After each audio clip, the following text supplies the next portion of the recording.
Bostonian is Matt Perrault. This is our city. The book is Dave Sherapan. Pay him. Pay that man his money. Together, they are the Bostonian versus the book. You covered 12. Covered. Follow the show on Twitter at Boston versus the book. How do you like them apples? Bringing you the best insight on sports betting news, Matt and Dave's daily picks, and an entertaining and unfiltered dive into the sports betting industry. Here's Dave Sherapan and Matt Perrault. And here we go.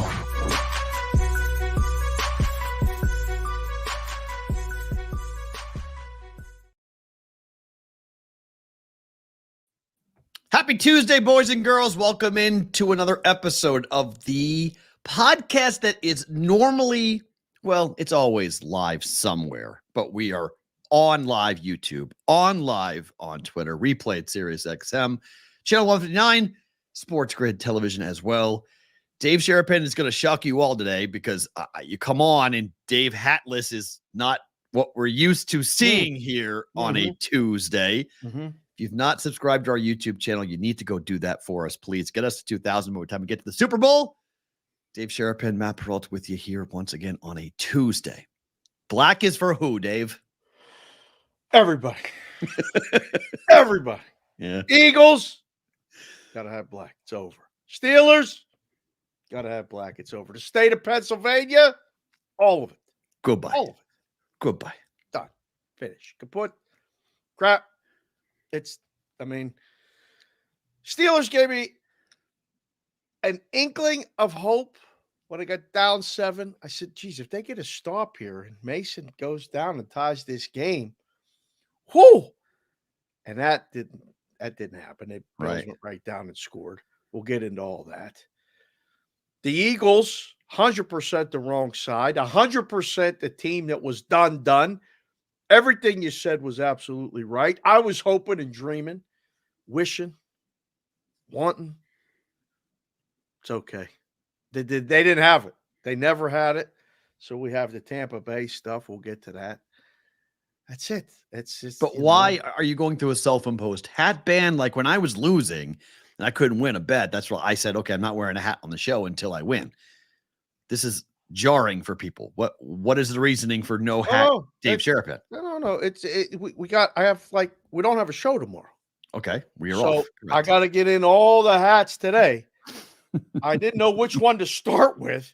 I got hats. There will be hats on the show. Guys, bet the over on the hats for me today. But, we got a lot of things happening today over here. We got Big Consig is leaving for college tomorrow. We got flights. Let's hope we get out of here. Why wouldn't you? There's a lot of flights being canceled yesterday, today. Because of the East Coast, not because of Vegas. Here. Right. Well, we're going east. Right. So we got to make sure that we're good when we get out of here. But it's very calm right here. Direct? Yes, to Philadelphia. All right. Well, that's better. At least because. Oh, no. We got to stop. No. Uh-oh. Stop it in the Midwest. Okay. Stop it in the Midwest. Uh-oh. That's right. Uh-oh. Yeah. O'Hare? No. Okay. St. Louis. Oh, not that bad. I like that airport. St. Louis Airport is nice. Okay. That's not bad. That's Missouri. That you worry about ice storms in Missouri, but you don't worry about too many with the delays. So that's not too horrible. Who stops in Missouri? American? No. Southwest. Oh, Southwest. okay. We could pick between Chicago, St. Louis, or Dallas, and I said St. Louis has the least chances of delays. If something happens in Dallas, it's like shut it down. Good boy. No, it's good. Chicago's got way too much happening to begin with, and then the only benefit of flying to Love Field in Dallas is you don't fly into DFW. You're flying Southwest. Almost has their own airport, so that makes it a little easier because it's less likely to be delayed. But the weather, I've seen it. You have January tornadoes and January thunderstorms in the afternoon in Texas, but the temperatures being as cold as they are right now in Texas, who knows? I mean, not getting thunderstorms down there, but yeah, that's a good pick. Picking St. Louis that's a good pick for that. So again, guys, no show tomorrow.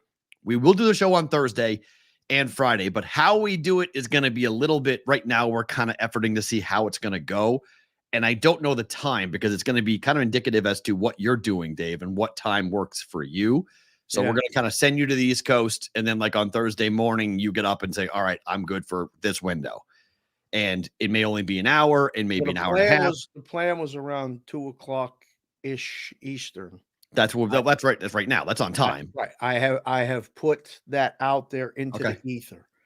If you could see what's going on the other side of these walls right now. I can imagine it's a lot of, I mean, she's going away. She's A lot not of going to stress. college.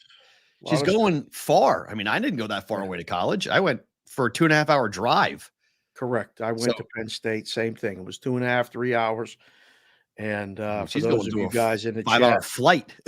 Like it's far. Like this is not like, Mom, I'm bored for the weekend, I'm coming home. Like it's, she's going away for months now. So right.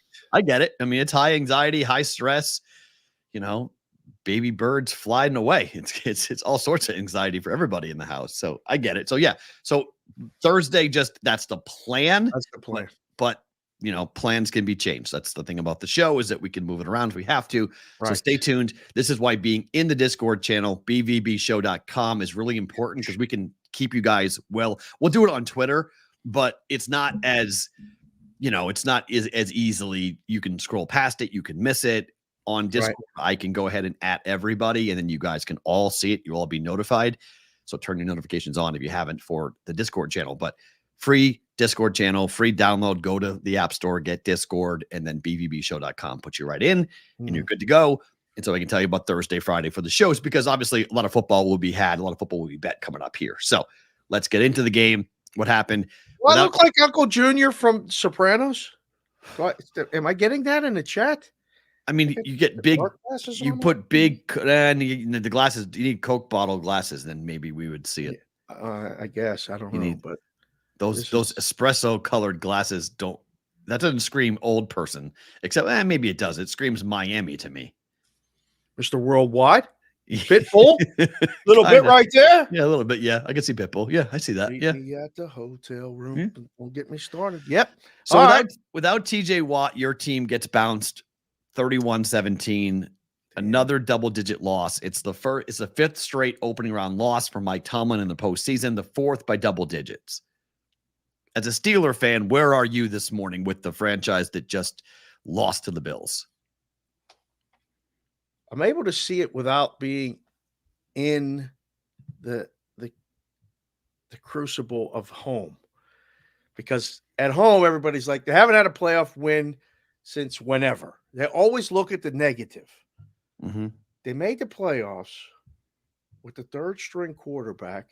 They did not have their best player, top 5 league best player on defense yesterday, and were around. I didn't think they were going to win. I never did.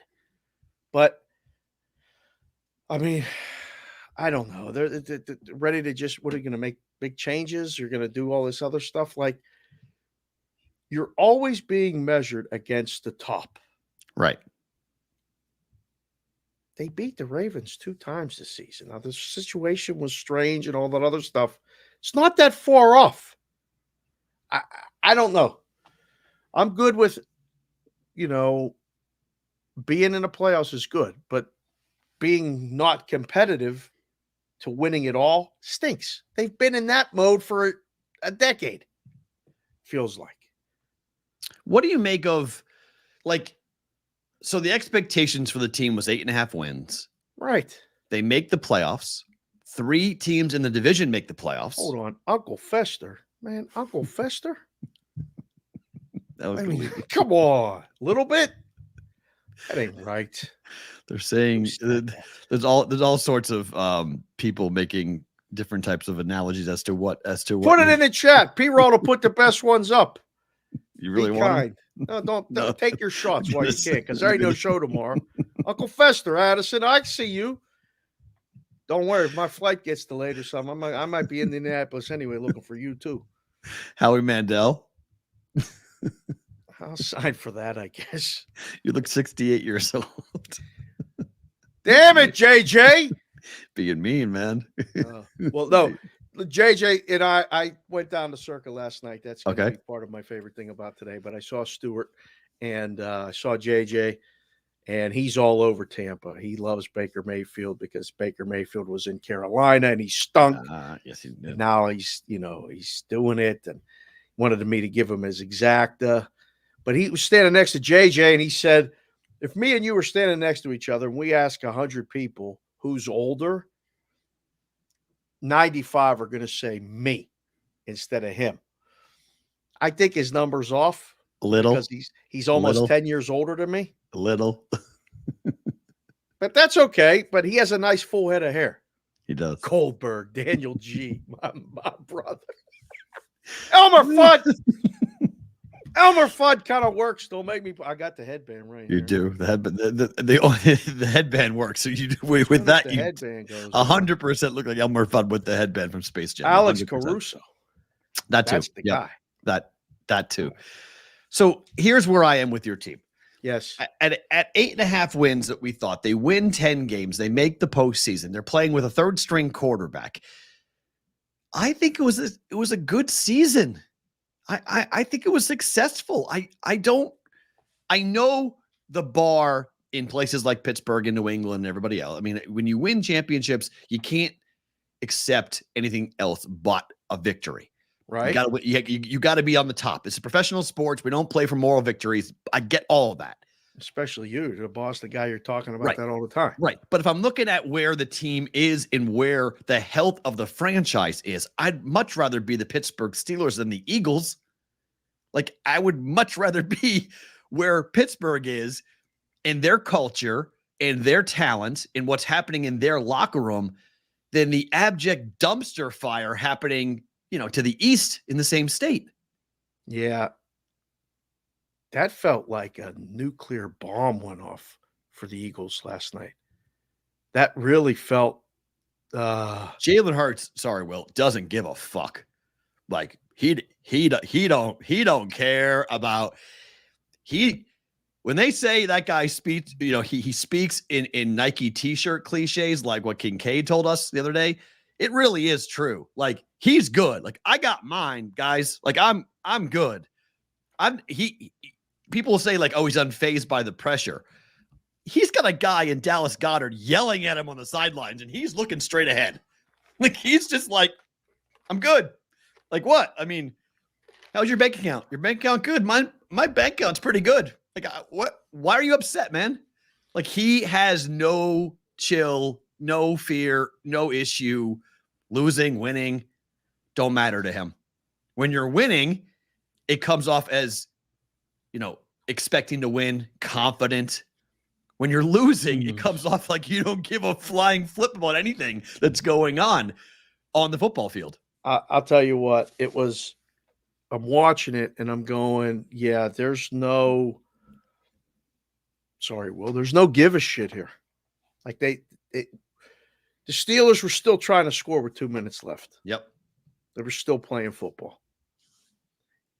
Whatever happened in that locker room, whether it's Sirianni, I heard it's Patricia.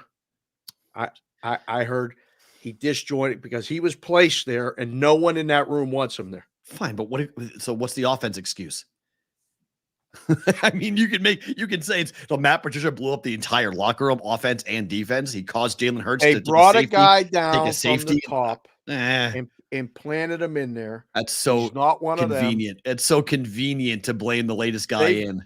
They've been saying this for a few weeks. They sucked before he got there. It's why he wound up getting there, because the team sucked. They had to put him in because the defense was horrible. Everybody left. Yeah, but you had the reason why Matt Patricia became the defensive coordinator for the Eagles because they couldn't stop anybody. They were getting ripped after the Niners game. They got embarrassed, had to make a change. So what's the reason why you got destroyed by the 49ers? It wasn't Matt Patricia. He wasn't there yet. So you can't, it doesn't work to blame Matt Patricia. I'm just telling you what I heard. And when you looked at it on the sideline, you looked like no one was on the same page. You see a team like Houston play, and everybody's on the same page. And and they're winning. You see a team that's losing, and that's the reaction. Nobody's on the same page. Everybody's on their own book. So that's my point. We'll get more to the Eagles in a second, but that's my point on the Steelers. Because if I'm a Steeler fan, and you are, I'm looking at that, and I'm like, look, we didn't have TJ Watt. Like that was my take with the Patriots defense without Matthew Judon and Christian Gonzalez last year. Right. I was like, is the team a unit? Yes. Are they playing hard? Yes. Are they still hard to play against? Yes. Like the Steelers went into a game with one hand tied behind their back, and for at least a half, if it wasn't for the interception in the end zone, I mean, that was really the killer. Like that, look, I'm sorry, but there should have been 3 fumbles, not 2. Like that was a fumble on the sideline that they gave back to your team because they didn't want a blowout to happen. I don't know what a fumble is anymore. It was 7-0 fumble, down. 14-0 fumble. It would have been 21-0 game over. Everyone turn it off. Like that's how that should have gone. The fact that they say he touched his helmet while he was out of bounds, I was like, give me a break. That was a fumble that should have gone to Buffalo, but it didn't matter regardless. Game for the game script or for the total or for anything, it didn't matter. Right. But I still think that Steeler team was fighting hard for their coach. They're playing hard for each other. So, I mean, they got a couple of bad breaks. In the second half, they were still trying to win the game, even when the game was over. They were still trying. The complete opposite of what happened in the late game. So Mike Tomlin gets asked, and look, one day you and I are going to be in a place where we can play video because this video is so good that he was asked the question about his contract, and Mike Tomlin did not even answer. He just turned and walked off. He just went up and I'm out. Like it was. He had that beanie on. He just froze his ass off outside and lost the game and this and that. And she asked about the contract, and he went like this. And it just went. He just walked off. Like waited for the question to finish. Right. Didn't say a word. Just walked right off. And it probably got behind the door and said, "Well, that was better than what I was going to say." Probably so. Right. Probably so. Like you better can to say nothing than to say something. Yeah, I better agree. to say nothing than say something bad. And the action said as loud as any words he would have said. The action made everybody go, "Oh, he's not interested in talking about his contract." Well, I understand why you have to ask the question, but I understand the answer. Like that's not the appropriate time. It's very difficult. You have to be in a different mindset to be able to answer that question without getting in trouble. Yeah. I mean, if you don't know, you don't know. Or if you want it to be a certain way and you think it might not be, you can't say it right there. No. Because you're emotional and you might say something wrong. So I get it. That video was great. See, here, look, sincere question. Is it his responsibility to answer? Is it the journalist's responsibility to ask? Both. No and yes. Okay, you can ask. You can ask any question you want. But the problem is, if you ask a question, you have to be okay with whatever the answer is going to be. And sometimes the answer is no. Or I'm just not going to be here to answer the question. I'm going to walk off. Right. So I have no problem with what Mike did. None. Coach is deciding, hey, I got a year left. Ask me in July. Like, ask me at training camp. Like, we can get into it then. Right now, I'm not talking about my contract. You give them a clippable soundbite that you don't really need to be clipped. Like him saying nothing, that's going to be millions and millions of views, but it's still saying nothing. Well, the action says, I'm not answering that question. That's what the answer is. That's what the action says. That's better than answering the question with, I'm not answering that question. And because there's a follow-up. There's a follow-up. They don't stop. You're right. But what if there is an issue between ownership and Mike Tomlin? And what if there is something where Mike Tomlin would say something or air? We know that the family, the Rooneys, do not like to negotiate in public. They're private people. They don't like any drama around any coach. They've had 3 in my life. So they don't like this. It's better to keep it quiet. Just don't say anything, because eventually you'll have your time. If you need to explain the story, you'll be able to, but he's the coach next year if he wants to be. Doesn't want to be, different story. The last word, thank you for being in the chat and asking a question. That's a great question. He came in and said after that you posted, human got to see the other human in the situation, in my opinion. He just fought hard and lost, but had a good season, not the moment. That sounds great. It is the moment. You can ask it. You just have to be cool with the answer. And because if you don't ask the question as the journalist, you go back to your boss and they say, why didn't you ask him about his contract? Well, it wasn't the right time. He just fought a hard game. Okay, you're fired. We're going to go get somebody that's going to ask that question. Right. Like, that's a bad spot. Right. I've been in that spot. Did you used to do the post game? Yep. Sometimes when teams lost the post game, it was worse than a funeral. And I remember thinking, it's a game. Like, just answer the question. But for a lot of guys, it's their contract, it's their life.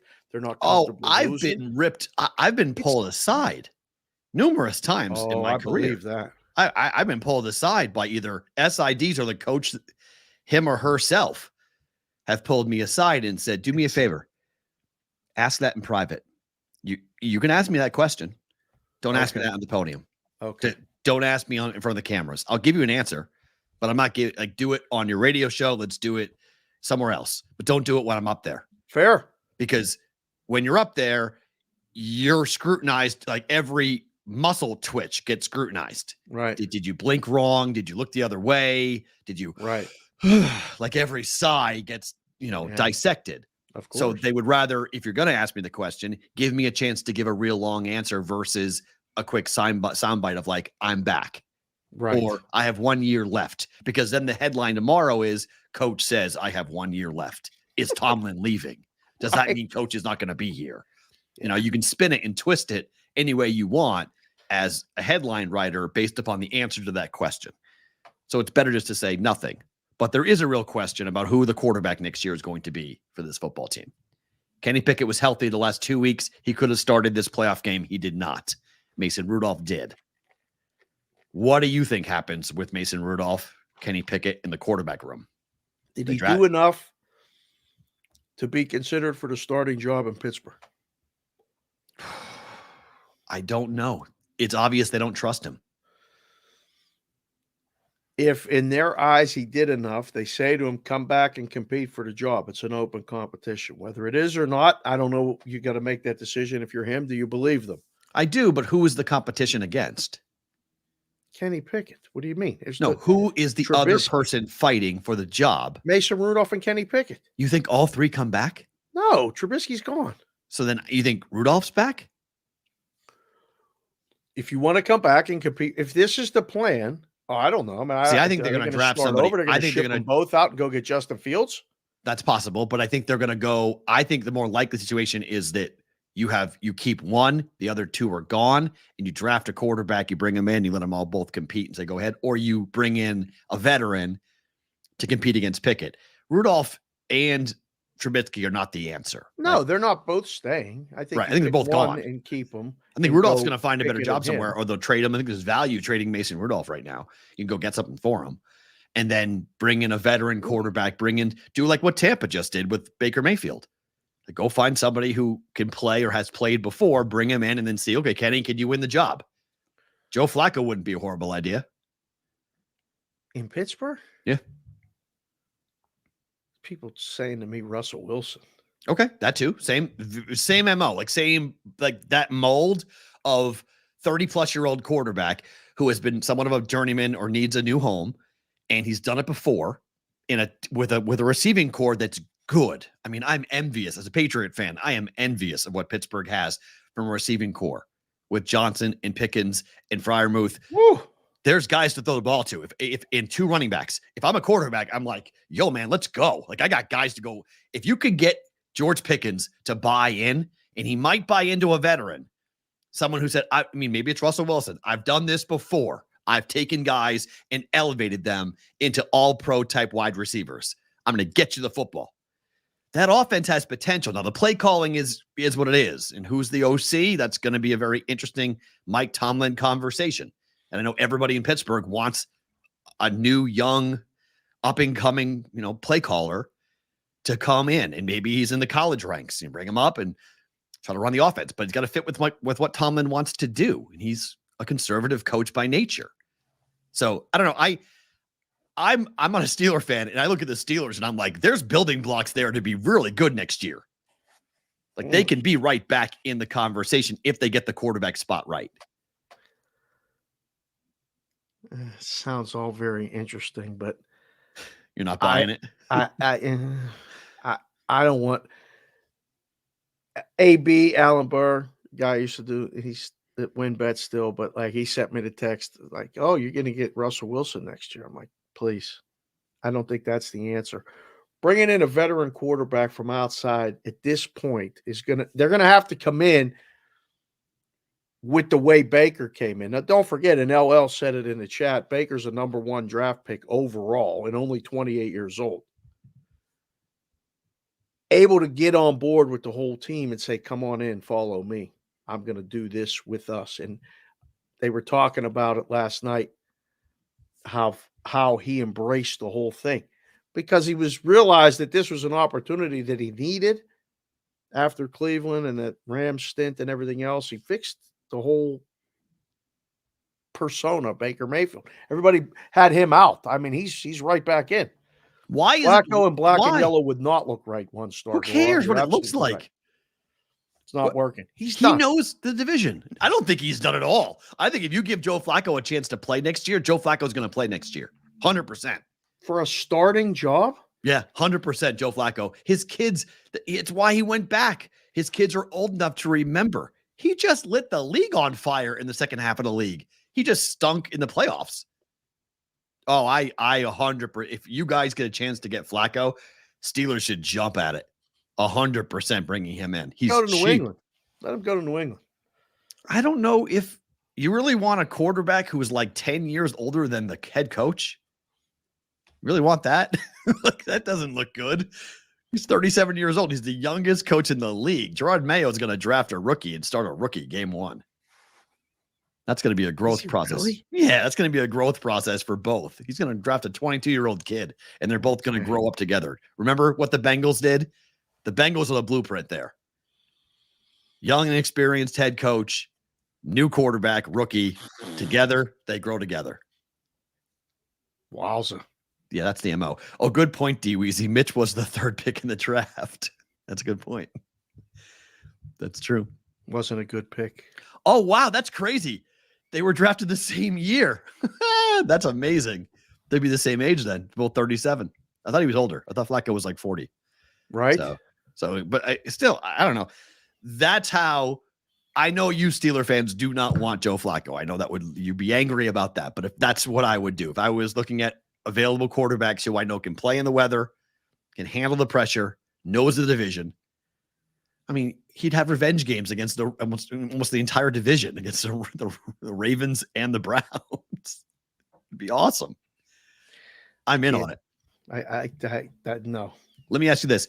If Josh Allen, who ran for 74 yards and a touchdown in that game, if he runs like this in the postseason, what happens for the Bills? He plays like runs this and then fake slides and then keeps going and then gets a touchdown. Is that what you mean? That kind of run? You faked it. You guys bid on the fake. It's legal.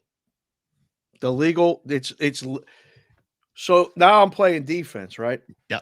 And a guy fake slides and keeps going. So the next time he slides, I ain't letting him fake never. Nothing. Right. I'm running to hit him in the chest. He slides, and I'm running, I don't know, 28 miles an hour. I can't stop.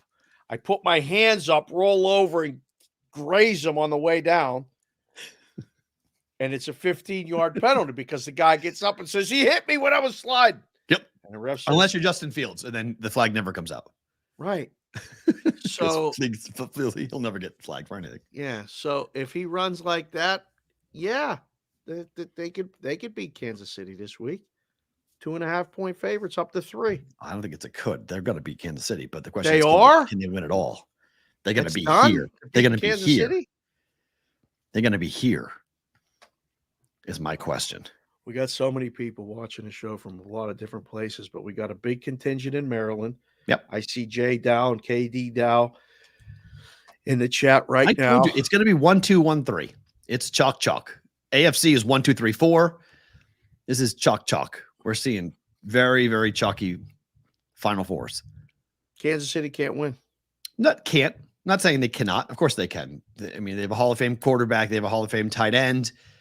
This is the first time he's going on the road in his career. Can he win on the road? Sure. Cold of Buffalo, different story than cold of Arrowhead. It was colder in Arrowhead, by the way. Correct. Different story than when the crowd's quiet and you can operate and you're freezing. You can't hear, your brain is not clicking properly. You're so cold. They're quiet for you. I can't believe it. Full bore screaming at you the entire time is a completely different situation, and you got to go silent count on the road in the cold. Good luck. Can you imagine? Can you imagine if the Chiefs win? Oh, well, they can't be. I mean, the Ravens are beating them, so even if the Chiefs do, Chiefs aren't coming here. So Ravens are coming here. No one's beating the Ravens. Ravens will be here. Wait, if the Bills beat the Chiefs, they can't beat the Ravens? Nope. Oh. Nope, I don't believe. The Ravens are coming to Vegas. I've said this for a month and a half now. That the way, and they're getting Mark Andrews back. The health. I'm serious. The Niners and the Ravens having a bye is so massive. It's so big. To have this rest, to be able to get healthy, to get everyone on the same page. I mean, they're laughing, they're kicking their heels up. I know there's a rest versus rust argument to have, but in this 18-week season, 17 game schedule, man, is rest a big deal. These teams are tired. These teams really look at the injuries that Buffalo suffered on defense. I mean, my God, their backup, the starters got hurt, and then the backups got hurt for Buffalo. It has to be, it's already hard enough to play in those conditions. When you're playing on cement dressed as turf, you see guys go down, and then it's like that, whatever, there's a pain or something that's different. Guys got hurt all over. It's very difficult to play in that. On top of the fact they gave the 1 seeds the game on Saturday, they gave even a bigger advantage because the opponent has a short week. They play Saturday now. I mean, Houston's got to go and play. I guess they played Saturday too. So I was going to say Houston played Saturday. Green Bay's the only one that played Sunday. Yeah, so they got to go play San Fran on a short week. That's fine. And then I mean, I'm good with the schedule. The schedule's perfect. It's awesome. The schedule's awesome. Saturday and Sunday are going to be very good. I'm going to be on the East Coast time, so that's going to feel enjoy different. that. You got this game at 8:30 at night, right? Or whatever time this game on Sunday Night Football is starting. Yeah, enjoy that. Well, 3 and 6:30 on Sunday. Eastern time? Fair. Yeah, 3 p.m. and 6:30 p.m. Wow. So we have a noon and 3:30 kick Pacific time. How awesome is that on Sunday? Oh, we had our first feel of East Coast time all season Sunday when there was no Buffalo-Pittsburgh game. So the Dallas game didn't start till 1:30. It felt like all damn morning. It did. I was like, I cleaned my garage. I told you. I talked to you. I'm like, what are you doing? You're like, I'm cleaning the garage. It's nice outside. I'm cleaning the garage. And they got nothing to do until the games. And I'm like, oh, good. Okay. I mean, I had nothing else to do. I was like, what am I going to do for 2.5 hours? It's like, all right, I've been putting off the garage for the last month. All right, it's nice outside. Let's go clean the garage. I jumped in and got the laundry started, my own. There you go. It needed to be done for weeks. And before the kids got going, because she's got to get everything washed and packed before we go. So I did 4, 5, 6 loads of laundry. So 3 of you going, right? Yeah, me, Jess, and Kylie. 3 of you going for 5 days, 6 days? Come back Tuesday morning, so 5 days. How many suitcases is she bringing? All of them. I get a little corner of one, and Jessica gets the corner the same one. What number is all of them? What's all of them? What number is that? 6 minimum. We get 2 bags a person, so she's bringing. She told me 6. Yeah, 6 bags. Wow, that's. I mean, you guys are gonna be like the people going on like European vacation. You're gonna be stacking on seconds. Yep. And get to the airport, you're gonna be like trying to reel. You can't see around your bags because they're too high. I just pay everybody. I put the priority tags on. Here's I just start. Like the Pap calls himself the Duke of Earl. He's always tipping everybody when he goes everywhere. That's me. I'll be look. Please get these bags. These have to get to Philadelphia. Right. Please. These have to get to Philadelphia because you know what's going to happen. One bag will be missing, and it'll have the valuables. Of course, everything that she needs, her jewelry, everything else she wants. She'll be furious. The one thing, Yeah, that's just Yeah, you can't So, okay, first glance, first guess. Buffalo, KC. Bills, Chiefs. Who wins? We have the whole week to break it down, but just the numbers screams that you take the Chiefs. To me. under 3, sure. Yeah. Will this go to 3? This is going up, is it not? Yeah. This I is- mean, This is going to go up. so again, it's the logistics of the book. It's Yeah, Tuesday. they want Buffalo money to come in to drive it to 3. It's the biggest handle game. The whole weekend rolls to it. It's Mahomes. It's Josh Allen. This is the biggest handle game of the season. Huge. You don't want to get to 3 on Tuesday. Okay. You don't want it. It's 2.5 minus 20.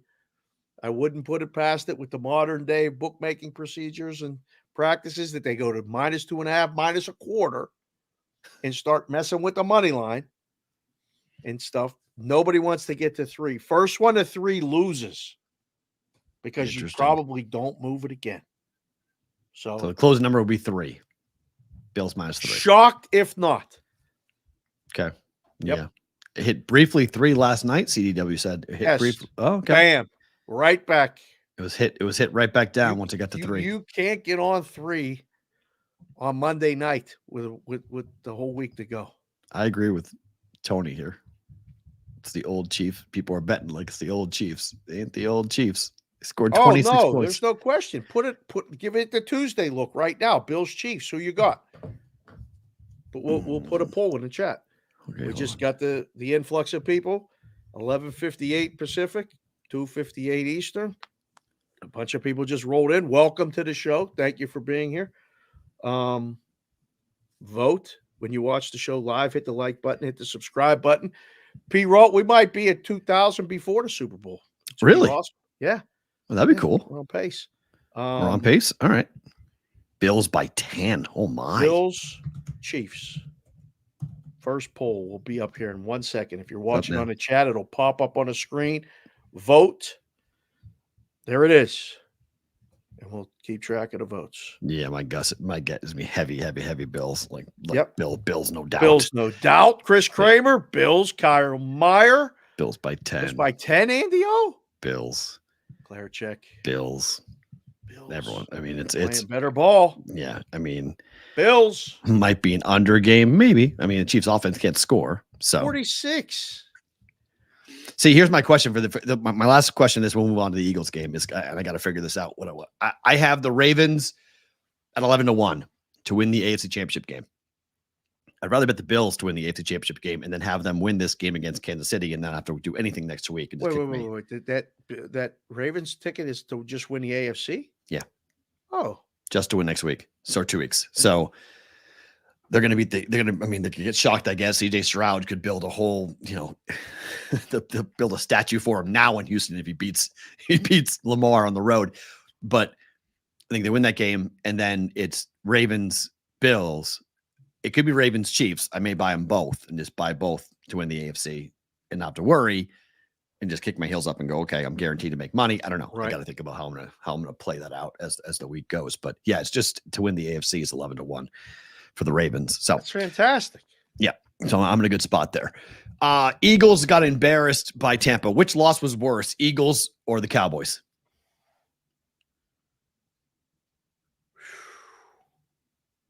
I don't think it's close. I think what's worse is I think Eagles. 100%. I don't think it's even close. I think it's Eagles. Eagles loss is way worse than the Cowboys loss. It's way because the way that it happened, the infighting, they only scored 9 points. They gave up. Like they just stopped trying. Cowboys were still scoring. They scored 32 points in that game. I mean, they were still trying. I was texting back and forth with a couple dear friends from Philadelphia, not newbie or Yannis. These are my college friends, Norm, and a couple other guys who are lifelong Eagle fans. They were so mad. They were so just like, they got to blow it all up. It's done. There's nothing there. It looks like Jalen just drops back and just chucks it. Like he looks around and goes, just throw it away. Like throw it deep. Well, just throw it up. Like, what was that? I don't know. It's an unbelievable question. I mean, I don't know what happened. They were 1-6 down the stretch.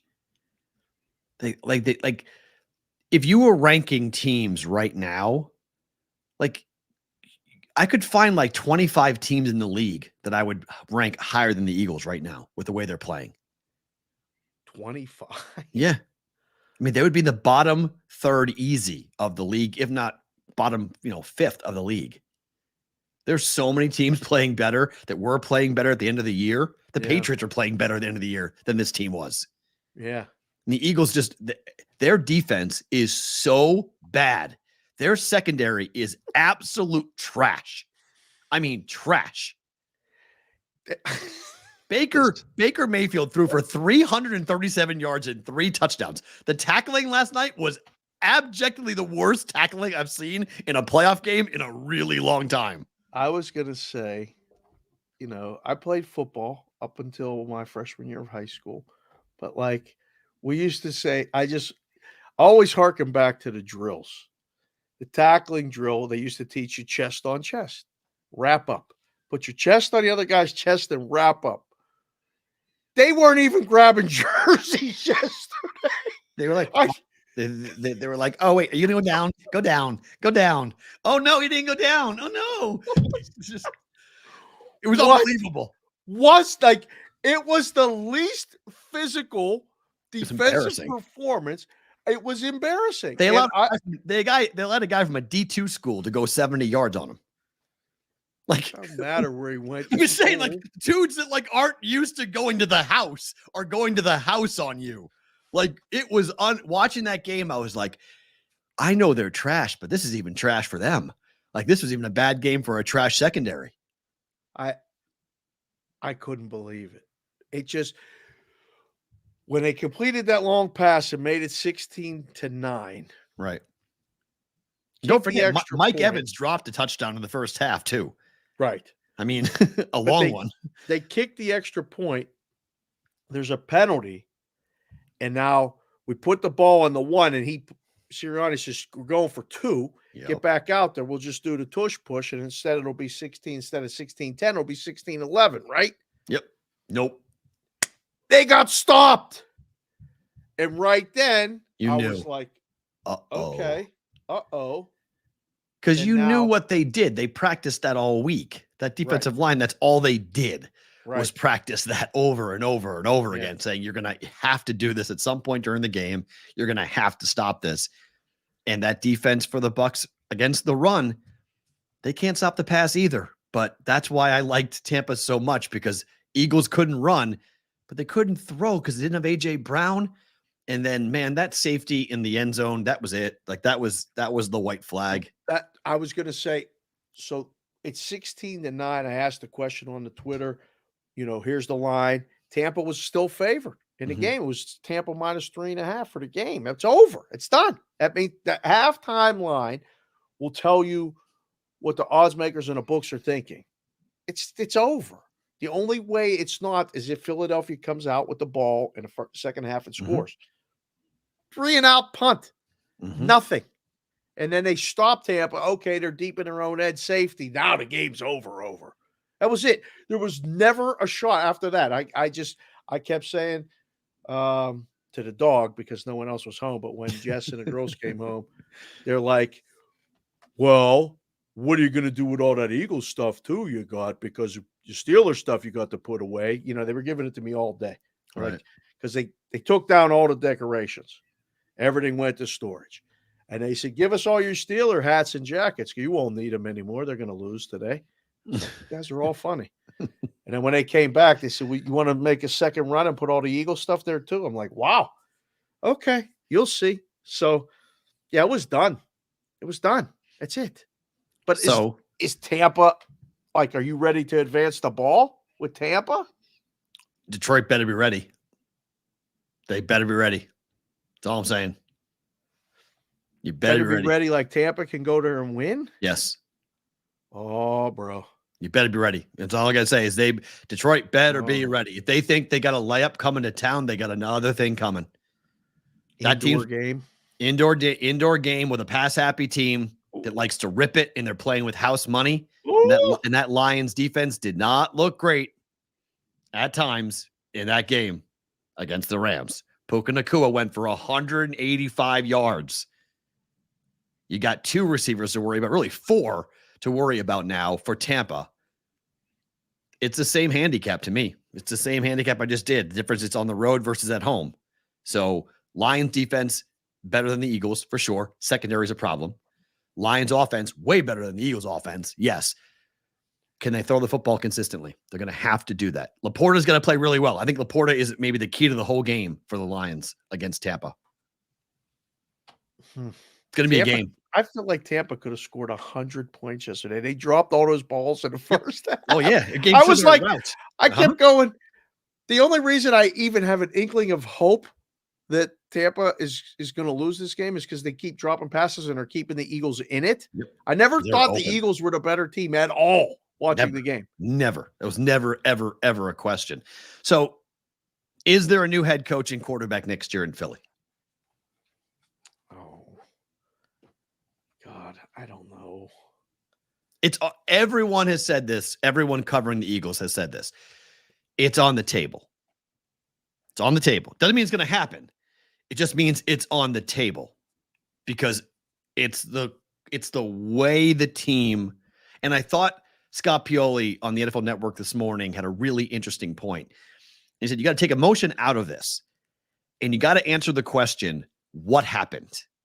Not because you're mad at this person or mad at that person or you had a fight here or there. Why did it happen? What caused 1-6? And whatever the cause is, you must remove that. And if that's removing the quarterback, remove the quarterback. Head coach, great. Full staff, whatever it is. But you have to have an answer to the question as to what the hell just happened to a team that was 10-1. So, and that, I thought that was really a good way of putting it because maybe it's not Nick Sirianni's fault. Maybe it's not his fault. Maybe they're all different things that happen. Maybe it's Jalen Hurts' fault. Maybe there's A.J. Brown. Like whatever the cause, whatever the root cause of the collapse, you cannot go into next season without the answer to what the hell just happened when you were 10-1. And you have to have, not just externally, internally, you must have the answer. I still think the hardest thing that a lot of these pro teams, and I guess the college teams do as well, have working is that when you have success, they went to the Super Bowl last year. All the assistants go to move on for a raise. You don't keep the continuity of the staff together because these guys are always looking, not always looking, but they have opportunities to change their lives. Whether two guys got head coaching jobs. That's what I mean. You if you want to be a head coach and the opportunity comes up and you're in the right situation, you go. They don't give you more money to stay. Hey, stay and call the plays. Calling the plays. I heard Troy Aikman say it yesterday on a broadcast. Offensive coordinator calling the plays in an NFL game is the most important job on the staff. It's the hardest job on the staff. It's the most important job on the staff. He said it's really, and it's getting harder. It's not getting easier to call plays. People are like, oh, I play Madden, I can call plays. Sure, until you're sitting there and do it. Right. It's sorry, Will, it's fucking hard. Yeah. Like, I said it all the time, like in the dugout when I was coaching, like calling the pitches is the most important thing that we can do. And let's help the pitchers be successful. Guys calling plays in the NFL or on college football teams have to call plays to the personnel. A guy calling plays because it's his offense and he's trying to, fit a square peg into a round hole. Mm-hmm. You say that all the time. Yep. It doesn't work. Obviously, there's a square peg in a lot of round holes in Philadelphia, right? Something's up. Something's wrong. So let's say they move on from Sirianni. Here you go. Where's my glasses? Can you see Go Belichick ahead. there? You've done it. You've opened it up. You've opened up this can of worms. Of what? Of Eagles versus Cowboys for Bill? I can't. You said it, and I said, man, he's so full of shit. Like that, it's not going to happen. And then it happened. I'm watching the game last night. I went back and watched the show last night, and I said, I asked you this yesterday. Dallas got blown out. Yep. if the Eagles get blown out, is this a real thing? The Eagles got whacked. But then you put this in the rundown about Howie and all this other stuff. So Howard Eskin, if you don't know who Howard Eskin is probably the most influential media member. He's the Skip Bayless of Philadelphia. Uh-huh. And his son runs WIP, which is the home of the Eagles. Howard Eskin is the sideline reporter for the Eagles. He goes on WIP this morning and he says Jeffrey Lurie is not a fan of Bill Belichick, but he won't call him Belichick. He calls him Belicheat. Oh, I swear to God. Like, I couldn't believe it. I was like, we're still doing this, huh?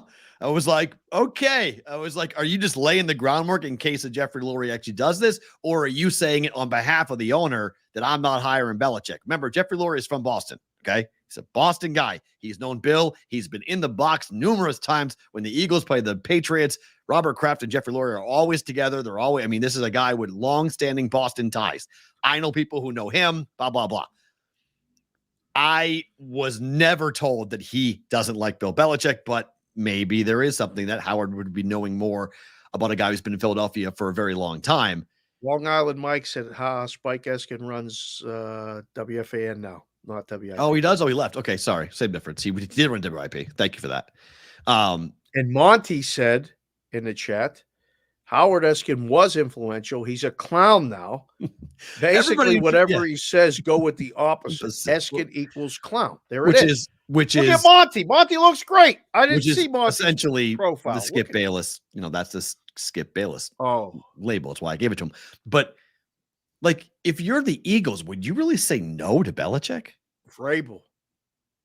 He's the offshore. He is currently the offshore. What a fit. You think it's a good fit, huh?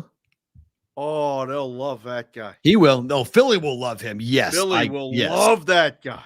They would love him. But if you replace if you replace Nick Sirianni, your bar is championship. Like, whoever takes that job, that's a hard job. Like, you have to want to be asked constantly about the Super Bowl. I'm not sure that any coach besides Belichick really would want to be asked that question over and over again, because Bill just like laughs. I don't think Bill would work in Philadelphia. Not now, not ever. I really don't. Wow. You don't think he'd work? Why wouldn't he work, and why would Vrabel work? 72. Okay. It's not going to work. I just don't think Oh, that's a really good point. AJ Brown got traded from the Titans to the Eagles. How does AJ Brown feel about Mike Vrabel? Would be kind of an interesting idea. Right? That maybe AJ Brown would be like, no, I didn't like him, so no thank you. I'm not interested. Part of life is sometimes having to work with people you don't like. Like, it's part of the job. You figure it out. Right. I mean, you want to stay here and play? This is the coach. Figure it out. Or we'll trade you. That's fine. We'll trade you. But the problem is when you do that and you give up that leverage, and everybody's looking for leverage every day, I guess. Yep. Then you don't get the market value for the guy. But I don't know. I think Vrabel going in there would be outstanding. Yeah. I don't know if they're going to get rid of Sirianni. I don't know either. I don't know. I think there's going to be massive changes with the Eagles, but I don't think it's going to involve the head coach. I think they're going to keep Sirianni, but they're going to neuter him even more. His choices, his first staff was unbelievable. His second go at it wasn't very good. So I think they're going to revamp the entire staff. I'd be surprised after listening to what I heard this morning on NFL Network and listening to local Philadelphia media. They're mad. They're angry. The fans are mad. The fans are angry, but I don't know. I could see Jalen Hurts getting traded.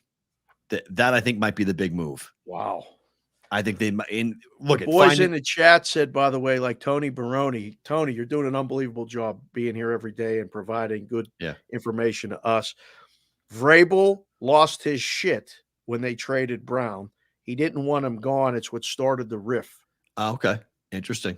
Fair. Good point. So maybe he would go there. I mean, I think Vrabel will take any job right now because it's going to be, I think the jobs are going to start to get gobbled up pretty quickly here in the next week.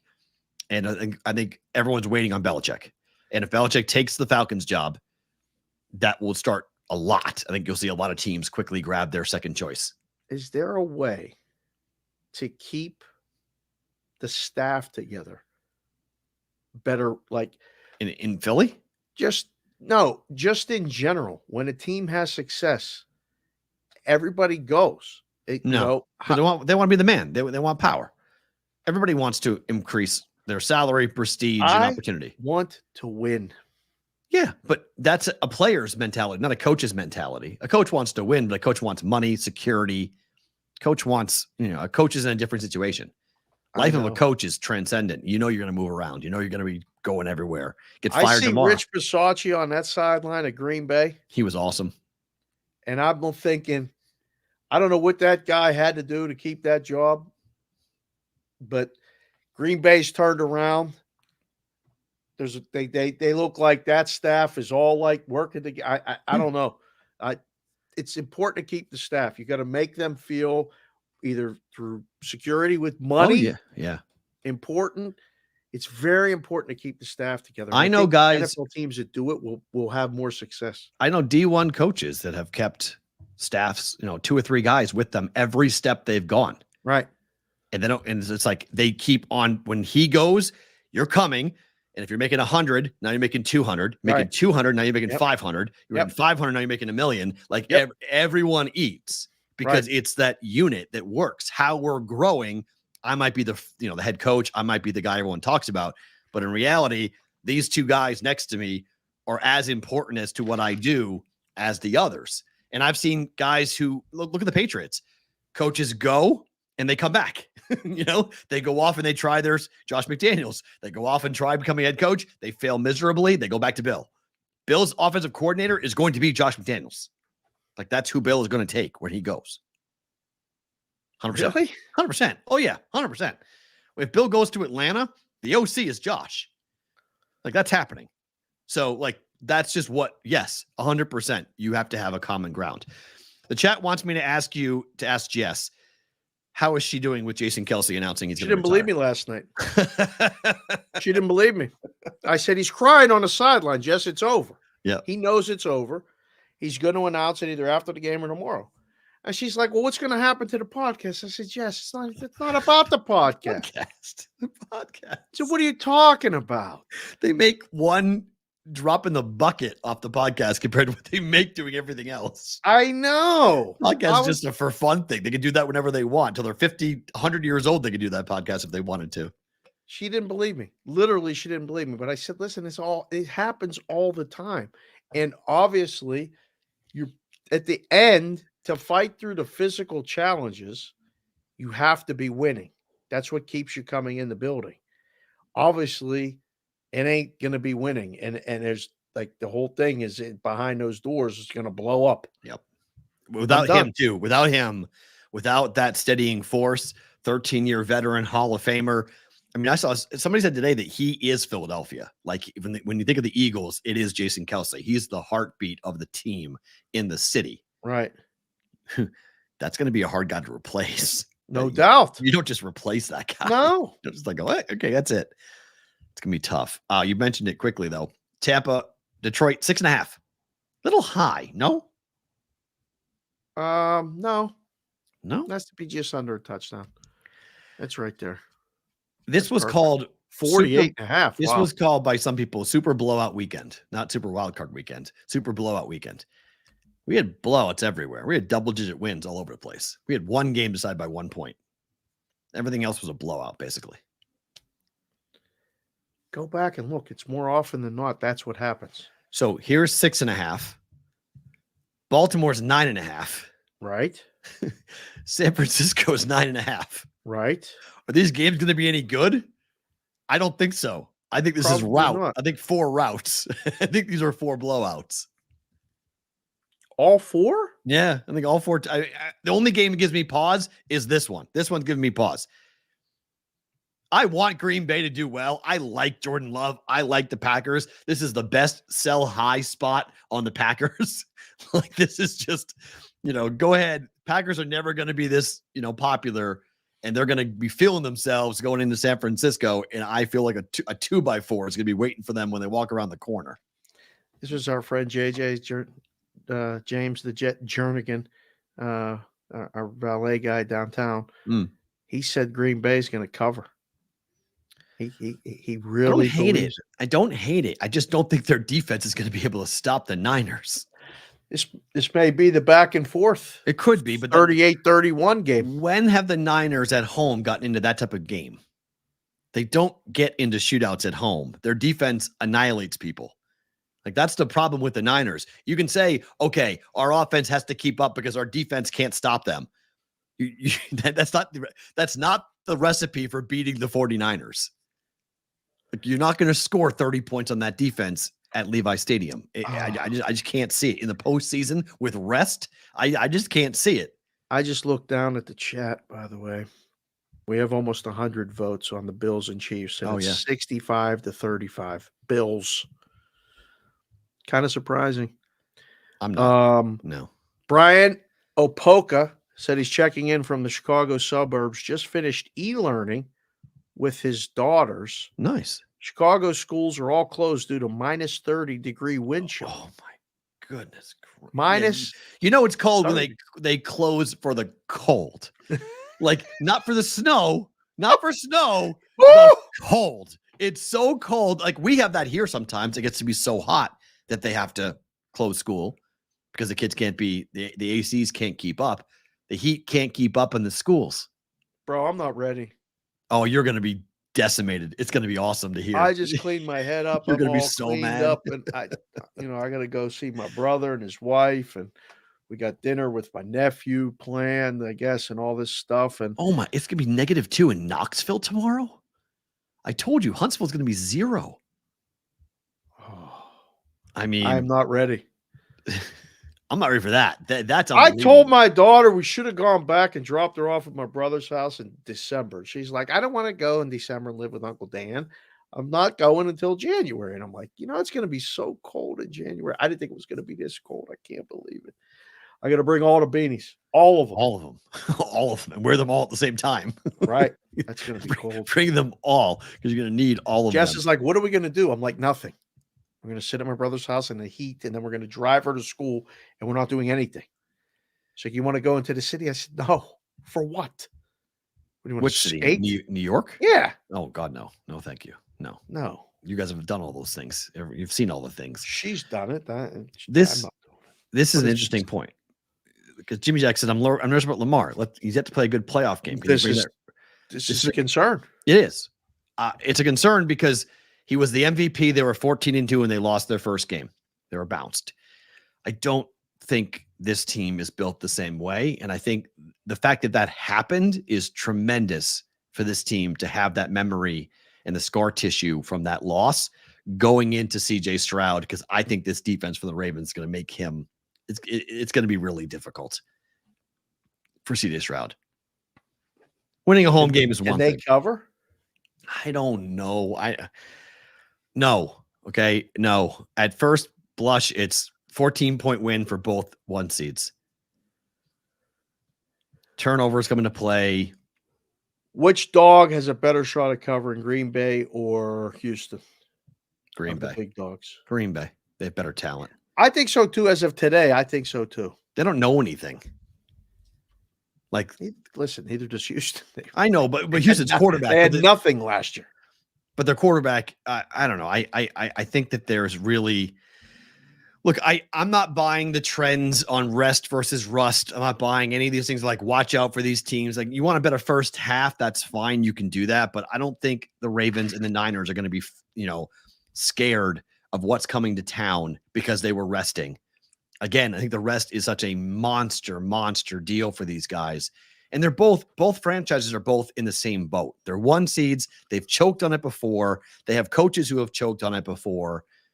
And they want to go and show and prove like this is it. I just think it's Niners Ravens collision course here in Vegas. It's 1v1. And it's just these teams, I don't want to call them speed bumps, but they're just not like, the last word said, Dave, I bleep you not. I slept 3 times just walking around Philadelphia today. Be careful. It's wet. It's slippery. It's cold. I can't go down. I can't go like blow out my knee or something slipping on the ice. I don't even. I have I have one jacket. Like I have a big winter jacket. Okay, you've got that. Well, you got that covered. That's good. That's You mentioned this quickly. Like, what is going on with the Raiders coaching search? Like, what is going on with the Raiders head coaching search? Antonio Pierce yesterday was in Why is there a Raiders head coaching search? Because they have to. I mean, they're interviewing guys today, but they have to interview because the Patriots didn't have to do it because they put it in the contract that he was that Gerard Mayo was going to be the heir apparent. Okay. So that's why they could avoid this. You have to interview people, but we've waited a long time. Like what? Antonio Pierce is sitting right there. Like he walked in an MLK parade here in Vegas yesterday, decked out in all his Raider stuff. Did he? Yeah. I was going to go to that. He wants to be a Raider. He wants to be the head coach of the Raiders. What are we doing? And we've heard Max Crosby has said publicly that if Pierce does not get the job, he will demand a trade. He will not report to training camp. Until he doesn't get the job and he comes to training camp. I don't know. I mean, but make your case. That's good. I appreciate that. Crosby wants him badly. I think the whole room does. Did you see the way they played? Yeah. Like, did the Raiders learn anything from going to get the big name coach from outside when they had the guy that got them to the playoffs, when everything could have possibly gone bad? Everything was the worst it had been since they had a team here. Chaos all over. Let's get together. Let's all get together, just like we would do if we had the brigade all together. Let's all huddle up and let's keep it in-house. Let's make this work. We can do this. They believed. They got to the playoffs. They were a play away from beating Cincinnati, who went to the Super Bowl against the Rams. I think they have a guy. What are they going to do? Antonio, we're going to bring in Jim Harbaugh. We're going to bring in Bill Belichick. We're going to bring in Mike Vrabel. And you can be the DC. I would love Vrabel here. Oh, Vrabel here would be great. But would Pierce stay? No. I don't think so. He interviewed for the job. He already interviewed. He went and interviewed for the Chargers job, right? He went and did an interview. So, I mean, he's out there. He's not, resting on his laurels, but I don't know. I really, if he doesn't get the job, Mark Davis said publicly that the biggest mistake he has made so far as the owner of the Raiders was not hiring Rich Bisaccia after he took him in the playoffs. So saying that publicly, you have to be willing to just follow your own words and hire Antonio Pierce. Like this is the same situation. You have a chance to not make the same mistake. You have to hire him. So we'll watch that and see what the Raiders wind up doing. All right, to basketball. Flipping gears, changing gears. The Golden State Warriors begin NBA play today out of the play-in tournament. Like, is this how this ends? Like, does this end not with like a second round playoff defeat, but like the bottom falls out and they're just awful? Jeez. Is it? It's done? I mean, I don't know what's the fix. There's no fix. How much of it was Kevin Durant? Like you start looking at the championship teams, you start looking at what they did, and you're like, okay, they won titles without Durant, but like how much of that dynasty was that they had KD? Like, I don't know if anybody's asking that question. I'm asking a question. How it is so hard to maintain with 1-star, 2 1As between Clay and Draymond, and then no one else like to kind of come up or stay or hand the mantle to, learn from. Like it felt like such a nice run up. It's hard to stay there, right? Yeah, but it's hard to drop off a cliff. P-Roll not make the play-in right now. I mean, we're about halfway through the year. And here we are sitting here with the Warriors out of the playoffs, out of the play-in tournament as of today. They can't. I mean, you watch them and you're like, wow, they are not like, you're not worried about them. Like, yeah, they got Clay, they got Steph, and every now and then they go off. But, 1 through 10, that roster really isn't competitive. There's a lot of good teams coming up. A lot of young teams. True. A lot of young teams. A lot of young teams in the West. Yep. That, And boy, can beat them in one game, Yep. even at Golden State. Right. Which used to never used to happen. You never went in there and won. Now teams are consistently going in there and winning. Right. Philadelphia starts play 5 games back of Boston. Embiid said yesterday that he doesn't care about the MVP, and that's not the goal. So he was like the odds-on favorite to win the MVP, but it sounds like he's going to rest a lot down the stretch. How comfortable would you be if you're sitting with an MVP ticket on Embiid, given the way he started earlier this year, where he was like, he's winning the MVP?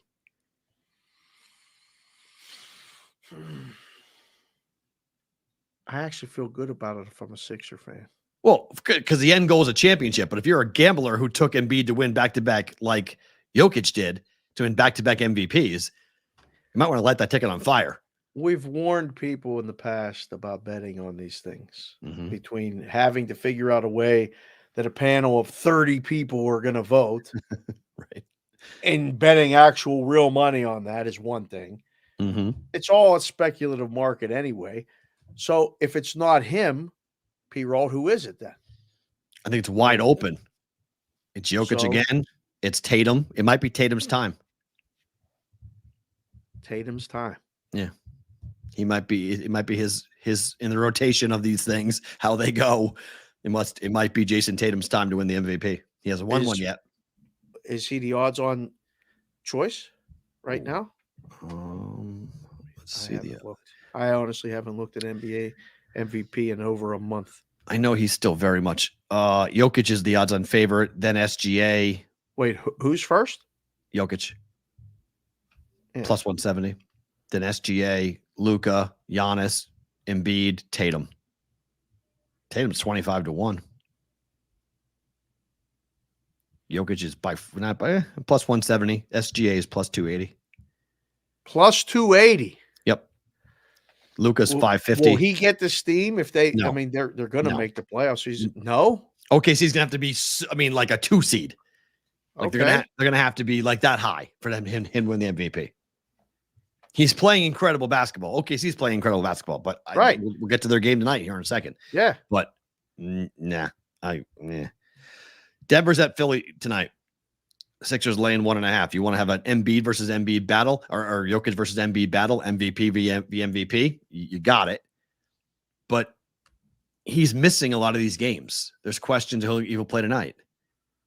And he was asked. That's where it came up. Wouldn't he play tonight? Well, that's where the question came from. He kept on missing these like marquee matchups, and they're like, "Hey, when you're gonna ever feel like you should play against these other guys because voters will use it for the MVP vote?" And he's like, "I don't care about the MVP. That's not the goal. And if I need to rest, I'm gonna rest. If my knee blows up and it swells up, that's so be it. If my back is a problem, my back's a problem. Right. I don't care who I'm playing that night. Winning a championship is all I care about." This is a fun game tonight here. It is a fun game. Denver is only 7-13 ATS on the road. Philly is 15-6 ATS at home, and yet they're only a 1.5 favorite.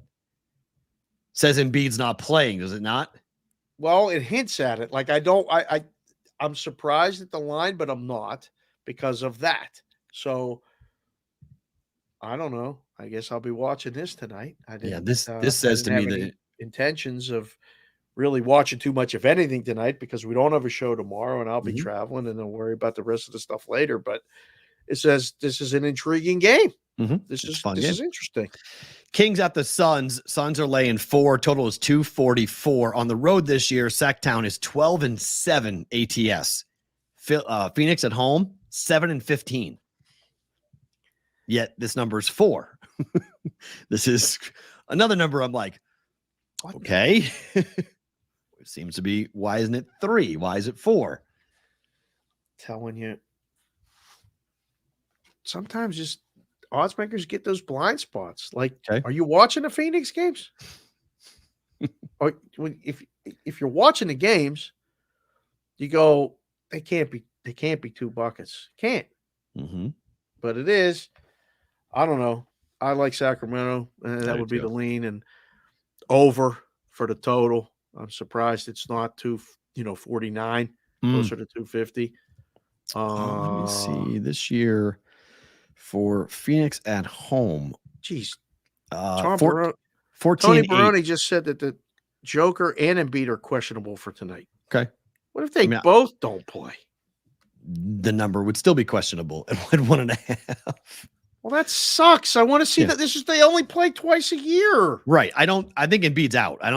My gut tells me that number says that Embiid's not playing. That's why it's 1.5. Joker could also rest. So we could see with that. Phoenix is 14-8 to the over at home this year, but Sacramento is 6-12-1 to the over. So 6-1 to the under for Sacramento this year. So a little bit of a contrasting there.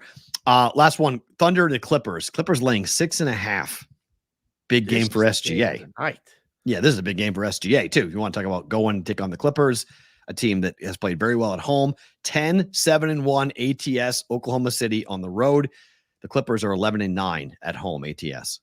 This is the game of the night. Don't we too many points, no? 6.5. It seems heavy. Yeah, it just moved to 6 everywhere. Okay. It seemed heavy. That seemed heavy to me on that. I would take Thunder 6.5. I'd take the Thunder on that. I'm putting this on the radar screen for us to watch. I'm not saying it's going to happen. Oh, it's on the radar screen. I love when you do this. 40-1 is the all-time record for home records in NBA history. That's why I put the Celtics in the rotation today. I put the Celtics are 19-0 at home. They have not lost a home game yet. Unbelievable. The next 3 games are the Spurs win. Denver will be the question if Jokic plays. Mm-hmm. And then they play the Clippers. They go on a 4-game road trip, and then they come back home and play the Clippers on the 27th of February. That game against the Clippers is going to be monster. Why? Because they'll still be undefeated? I think it's a good shot. They'll be 21-0 at home. How many games they lose at home this season? I mean, it could be 0. They're not going undefeated. It could be 0, but the number pops in my head is 3. That's fair. That's a good number. I was thinking 4. Okay. 37-4. One of which might be a complete layup. It might be like a end of the year. They don't care. Correct. That's right. Yes. Roll the ball out and have a bunch of G League guys playing and they get beat. Right. But that's just something to watch. Boston 19-0 at home. They're playing the Spurs tomorrow. Put it in every parlay you want. Moneyline Celtics. They're not losing to the Spurs. Do we have to give somebody the assignment? Tony Baroni's really all over this stuff. We keep Tony Baroni to remind us in the chat every time the Celtics play at home. Yeah, that's the next 3 times. That's the rest of the month. It's Spurs, Denver, and then Clippers, and then it's March. Okay, you have 2/27. That's February. Oh, it should be 127. Sorry, it should be 127. Sorry. Okay, I was like, 127. I was like, wait a second. What? That's a long ass road trip. They're going to be gone for a month. Sorry, 127. Thank you. Yes. Holy crap! So 127. Right. They play on the 27th. So they only got 3 more games in January. Yeah. At home. At home. Yeah. They have a 4-game road trip in between the Denver Spurs matchup and then the Clippers. Wow, that'll be fun to watch. So we'll have to play it out. Now you give me something to do maybe on a night looking at this. I was going to say, I'll look at the Celtics schedule on a plane and we'll make odds for their first home loss. Pritchard is playing his butt off. I would agree. Yeah, the B's and C's parlay did finally cash yesterday, Chef Benny. That's true. We finally did get that to come in. Right. All right, to hockey. And speaking of streaks, Oilers 10 straight. They're 150 against the Maple Leafs today. Total is already 7. Books are just like, forget it. The hell with that. We're going to 7. Right. Absolutely. Who wins this one? Yeah. I got the Canada hat. Oh, nice. Because I looked at the hockey board this morning. I was on Wager Talk and I was all prepped for Prez, and Prez took time off to go to Florida because he's freezing his ass off up in Canada. Get out of there. Oh, good, smart. But yep. It's Skinner against Jones, confirmed. Is it? Yep. Still over to 7. Probably so. But who wins? Edmonton. 11 in a row. Bet the streak. I'm not betting Toronto to stop the streak tonight. No. Mm-hmm. You want that? You can do that. No way. A fun game, though. Yeah. Kraken 9-1 over their last 10, and they're monster dogs to the Rangers. Well, they played yesterday in Pittsburgh. Okay. Day game. Lost. Shutout. Yeah. Had a bunch of scratches in the lineup that we didn't know until right before the game, but we didn't know that the game started so early in the morning. Right. It was live, though, while we were doing BVB yesterday. Yep. Because I looked the night before and said, wow, I like the Penguins. Didn't play it. Of course, the Penguins win a 3-0 shutout. They might be live tonight plus a puck and a half. I think you take them plus a goal and a half at the good price. Ooh, not bad. Only minus 137 at FanDuel for that. Right. So That's cheap. Okay. We can keep it close. Mm-hmm. We can get it to overtime. You don't have to sweat the win-loss. I don't think the Rangers blow them out. The Penguins played really good defensively and won 3-0, but right. That's not the Rangers game. This has the feeling of not a total 6. This has the feeling of a 4-3 game to me. It really does. At home this year, the Rangers, they've been somewhat of an under team this year at home, but it's kind of weird that they're 10, 8, and 2 to the over. So it's not like an overwhelming. The Kraken on the road this year have been they're 11, 11, and 1. So both teams are flat. So there's no real trend data. Who's playing goal? Goaltenders tonight will be for Shesterkin. It is Shesterkin against Dredger for Seattle. Backup. Not the kid. Well, the kid's the backup, I thought. Well, he's playing more lately, no? Right. Yeah, he has been. Interesting. Yeah. Chris Dredger. He's 1-0. He's played one game. 2-1 win over the Flames. 29-year-old hadn't played in a game in the NHL since May of 2022. And hence why it's minus 220. Interesting. Okay. Because Grubauer's a starting goaltender, but Decord has been phenomenal. The Joey Decord kid from Massachusetts. He's been great for Seattle. Yeah. So this is a 29-year-old journeyman coming in, but he was great in a 2-1 win. Stopped 37 of 38 shots. It's pretty good. Seattle has some injury players. Yeah. That's Andy O said that. TP, are you with me? ? Thanks for talking, Kraken. Of course, you're welcome, Trevor. Trevor and Elena are having a great time in Las Vegas. Sounds they good. Moved over to Resorts World. Cool. I'm gonna shoot you guys a text or DM. We'll try to swing by and say hello, shake a hand, and get back. I got a lot going on today, but I want to try to get to say hello before you go back.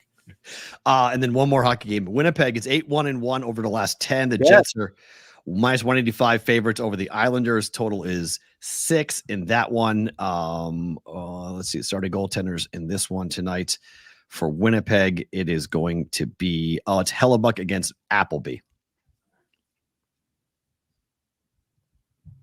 Like the Islanders here? No, this is Winnipeg. Most likely over. What's the price? Can we get a plus? Jets are 12-8-3 to the under at home. Nah, they're 12-8-3 at the under at home. Yeah, but the Islanders give up goals. 5-2. They're 12-8-1 to the over on the road. 5-2. 5-2 final. I like Winnipeg. Puck line? I think you could do it. Jets? Yeah, I think you could do it. If you don't want to lay it, just play it in regulation. That's the move. Instead of laying the puck line when you get these big things, right? Play it in regulation move is great. But yeah, that's why I wore the Canada thing, because I like Winnipeg tonight. Toronto to Edmonton's a game of the night. I think Ottawa's live against Colorado. Ooh, okay. That's one. If I said bet it or book it there, what would you do? Because I would take Ottawa. Take a shot with a plus. Yeah, Sogard in net, sure. Yeah, okay. I'm good with that. Okay. And then the other one, Arizona at Calgary. See that number? First NHL start of the year. Yeah, I like taking kids in their first. 23-year-old takes his first start of the year for Ottawa. I like that. Yep. Sorry, which game? Edmonton? Arizona at Calgary. Ingram against Vladar. Over in that game. I think Arizona's live in that game too.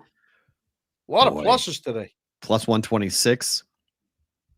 I like the over. It's a Give big me the card. plus. It's a big card. What are you doing? Bet it. I like it. I mean, you guys get the Auto. Auto's coming in firing. Auto says Ottawa money line and team total Ove. Yeah. And he Or said just game Arizona over. money line and team total Ove. I didn't even look at the sheets last night, Auto. Hello, sir. Good to see you. Steelers season done. But I did see your comment earlier that we wear Steelers stuff all year around in these parts. Of course. 100%. Everybody wears Steelers stuff all year round. Yes. In and around Pittsburgh. Oh, here we go. Here's a Pittsburgh update for you. Per Mike Garofalo of the NFL Network, in a team meeting today, Mike Tomlin told Steeler players the speculation about him stepping away is unfounded. He plans on coaching the team in 2024. So, no shit. Did I say it loud enough, Will? No shit. What's he going to say? I ain't leaving. Oh, okay. So here is your Addison's been awesome with this, and I've been following these bets. This is actually a really fun play, okay? Winnipeg holding the team total of their opponent under 2.5 goals, 12 straight, 19 of 20. They give up 2 goals a game every game. Hellebuck is 2 goals every game, but they don't give up 3. It's 1, 2, 0, 1 or 2, almost every game. That's outstanding. Thank you, Addison. Yeah, it's an unbelievable. He's been talking about it a lot on the Juice Discord channel, and I've been watching it, and he's absolutely right. It's been an absolute wagon. It's one of those things in not every book lets you bet it pre. You got to bet it in sometimes during the game. Total for the other team. Yes, I mean, the team total. That's a team total bet. Yeah, I'm sorry. It's second period too. That I'm thinking under. That's the one I'm thinking of. Yes, so team total you should be able to make. Yeah, that's true. Okay. Sorry. But 2.5 has been he's been on this bet. He's been this is like last year with when we were with Otto last year with first period unders on certain teams. This has been as profitable, and no one's talking about it in the space really, and so the books have kept it pretty much consistent. I haven't seen a 3 for a team total for an opponent for Winnipeg, so and it keeps on going, or even a 2 for that matter. They just keep on putting up 2.5. Well, yeah, that's standard operating procedure for the home team 3.5, the away team 2.5, and a game is 6. Yeah. So they held a team to under 2.5 and lost the last game. True, but it doesn't matter. It's all it's true, but it's all that matters. I mean, it's true. I'll give it to you, but like it doesn't really matter. And there you go. It's minus 130 at DraftKings for the under 2.5 goals. Kyle Meyer. Yes. All right. Hellebuck is hella good. Yes, I would agree. Hellebuck is hella good. 2-goal Hellebuck. Yes, that's 100%. 2-goal Hellebuck. That's what he is. He's a 2-goal Hellebuck. And love it. Under. Let me pull that up. Actually, that could kind of be a fun thing to look at here. How many times from Winnipeg Jets when they've played? What's their opponent? So their opponent's schedule. This is so crazy. What? All right, you go back starting 2-1-0, 2-1-1, 2-2-2-1-1, 2-2-2-2-2, 1-2-2-1-1-3. Edmonton, the 30th of November. On the road? On the road. No, home. Nope, that was home. Wow. Okay. That's then, it? That's the only one. No, then 2 and then 3 to Nashville on the 26th on the road. And then 3 to Montreal. I missed one. Sorry. Montreal 3-2. Okay. They lost. So December 18th. So 3 times out of the last 25 games. Yeah. Since mid-November was the last time anybody scored. Today's January 16th. Yeah. So if you're looking at bets to like bet it and forget it, like this is one of those bets you just bet it and forget it. You don't even got to watch it. You just see, does it cash? Yes or no? And you can just keep on playing it because it's just the way that Winnipeg plays. They're not open. They don't let you go crazy with them. No.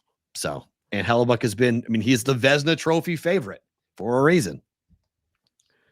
You guys are going to have to remind us every time Winnipeg plays. I don't know who to give the assignment to.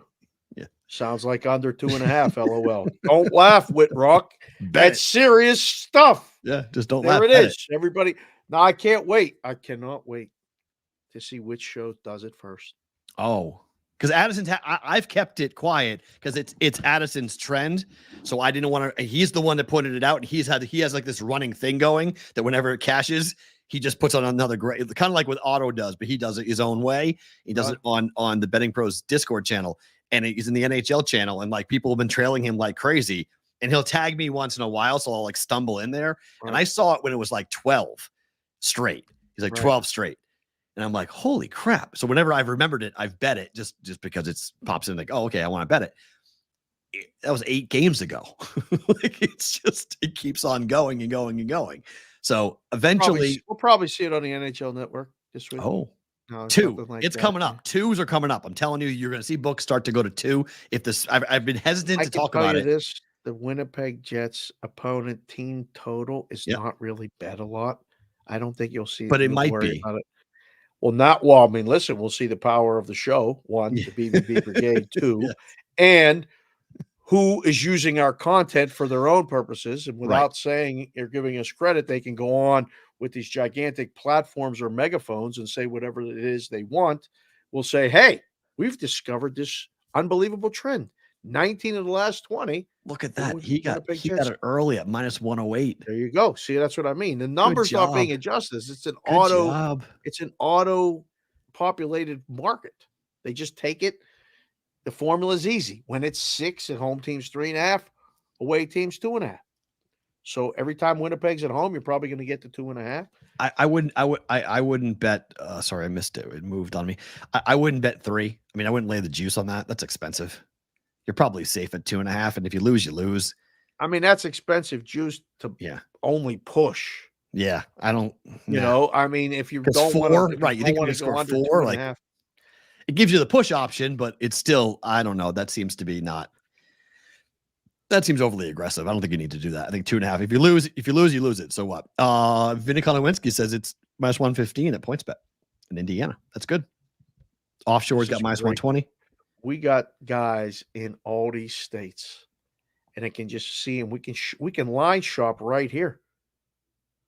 Oh, you can slide it there. Bet Rivers has that slider, so you can move it over, because if it's 2, you can go to 2.5. You lay 118. Yep, that's good. So, it's a good bet. It's, again, just to give Addison credit on this, because it's an awesome trend. Team total under 2.5 goals for the Winnipeg Jets opponents, 12 straight, 19 of 20. And the only one's a 3-2 loss to Montreal in that run. And it's 25. It's actually 22 of 25. Right. We have to work on a name for that for Addison. We'll blow that up. Something to do with being a photographer, his Zoom lens play of the day, something like, we'll come up with something for Addison. So we know that we're talking about it. This is why I didn't talk about it. Because you talk about it, right? It's like you're cashing. We talk about it, and then all of a sudden it just comes in. He's going early apologies. Are you calling us the mush, Anderson? No, I've always said I get this. it. Like, whenever you don't believe in it, I don't. But I think when it changes, not the bet per se. It just the books start to pay attention when we highlight something or gets on the internet. The books aren't paying attention. It happened with the Sharks thing. We were talking about the Sharks, and everyone was talking about the Sharks. Now we're talking about second period Winnipeg. Watch, this is going to happen. People are talking. Yes, about it, and then their people bet. We appreciate you guys watching our show and going, hey, that's a good idea that Dave and Matt had. And they'll start talking about it, and then people will start to bet it, and then the books will adjust, and it gets it. And then bookmakers watch the show. Like you say, bookmakers are going to go, oh, wait, maybe we should move the juice on that. Maybe 108 is too low. Let's adjust that. You know how good the Sharks puck line against has been? We went through a bad since stretch that 10-game stretch where they won 4 games. It's actually not, it's still not that good overall profitability, though. It's still only, if you got the last 12 games, correct. We were just but if you a bet week ahead of, we were in a bad week to be it. If you bet won 12 in a row, okay. If you bet the Sharks all year on the puck line against them, they're 17 and 27. You're only up 12 units. You're only up 12 units. What's wrong with being well? Up I mean, if you bet units? Vancouver, you're up 22. Like, they're nowhere near being the most profitable. Well, because you got buried a couple times against the Sharks. You were laying juice. Yeah, it's a couple times. And that's what I mean. So my point is, the books always adjust. they always adjust it, so it's not nearly as good. There's not that much adjustment. Believe me, the Winnipeg team total against is not getting a lot of play. Okay. We'll be fine. All right. I mean, big discrepancy in prices. -108 to -130. It's a big That's what difference I in mean. price. I mean, so shop around for sure. You can get Right. you can get better prices. One more hockey game to talk about just because it's kind of funny. And I don't mean to make fun of anybody who's a fan of these teams, but this is kind of funny. Oh, what are you doing? Blackhawks against the Sharks tonight.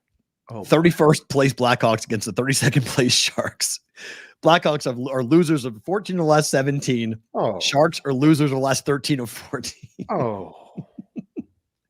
If you have bought a ticket to go watch this game, you really like hockey.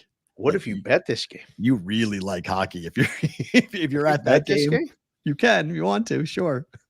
But Wait a you second, are the total's 5.5. you are a puckhead if you want to lay minus 137 on the Blackhawks to beat the Sharks What tonight. did you say? You're a what? A puckhead. Oh, I thought you said something else. Never mind. You're Just a making die. sure it works. You're a die hard if you want that. 5.5. B-roll. Over or under in that game? Over. Mrazek's in net though, so maybe under, but I'd say over. 6 goals. 4-2 final. Over. Yeah, I think over. 4-2. You got to take the plus, right? How could you lay juice in that game? No, thank you. No How chance. can you bet that game? Period. This is betting that game. Period. It makes you want Sharks to are go. over. Oh, interesting. First period draw. Look at that. That's Otto's play on that. Ooh. And over 5.5. He likes the over too. Over. So I'm Over. I'm with you on that. But that is true. Team total. Linus is right. Without Bedard, they've been an under team total Correct. team. They haven't scored much at all without No. Bedard in the lineup. That's actually pretty true. One more topic before we get out of here with Sports Grid. Uh-huh. DraftKings and FanDuel, it came out that last month, they accounted for 78% of the overall handle in the state of Massachusetts. Yeah. DraftKings reported 315 million of online handle, 5.9 or really 6 million in taxes. FanDuel 187 million, 3.8 in taxes. ESPN Bet, their first full month operating in the state, 49 million or 50 million handle, 816,000 in taxes. What does it tell you, Dave, that in a market like Massachusetts, it really is being dominated by two books? Very, very hard to break in there. Very, very hard to make any A state the books were ecstatic about getting into, though. That was like, right. Here we go in Massachusetts, and 2 books, only 2 books are doing anything. Is this going to be copied across the country? 100%. They got all the money, all the marketing money, and they'll just buy you out of getting customers. It's so hard to get in there and get customers. ESPN Bet coming in now, it's Barstool, just changed as ESPN Bet.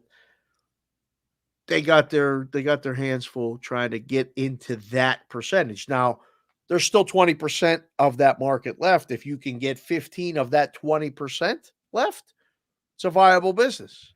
Now, don't try to compete with the other two. That's the consultant role with me. I would say, look, you're not competing with those two. They're giving away more money than you'll ever have. They're giving it away. They're spending more money on advertising than you'll ever have. Don't worry about it. Right. And yes, it's going to repeat in every state.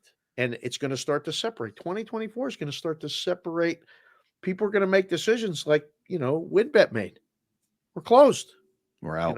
We're open in 2 states, Nevada, where we already were, and Massachusetts until we can sell the license, and New York until we can sell the license. That's it.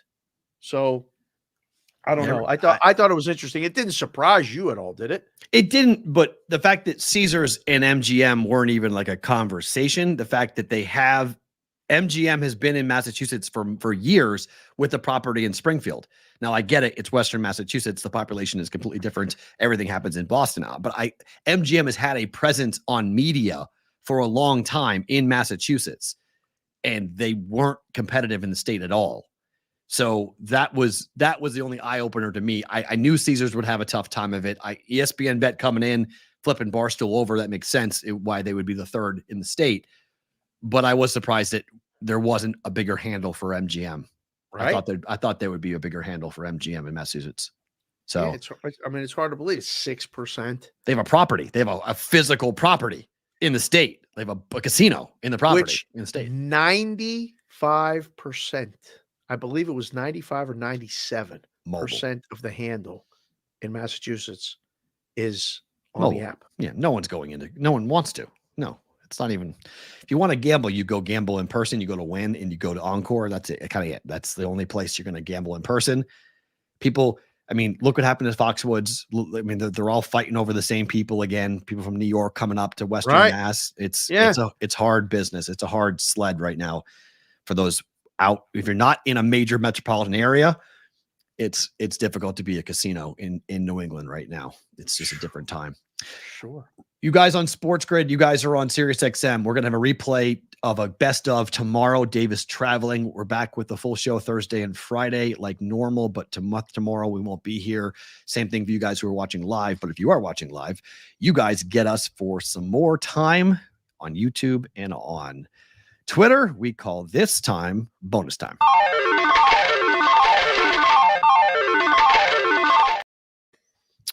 Okay, one quick one, and then we'll go right to better to book because we have we have a meeting at the bottom of the hour.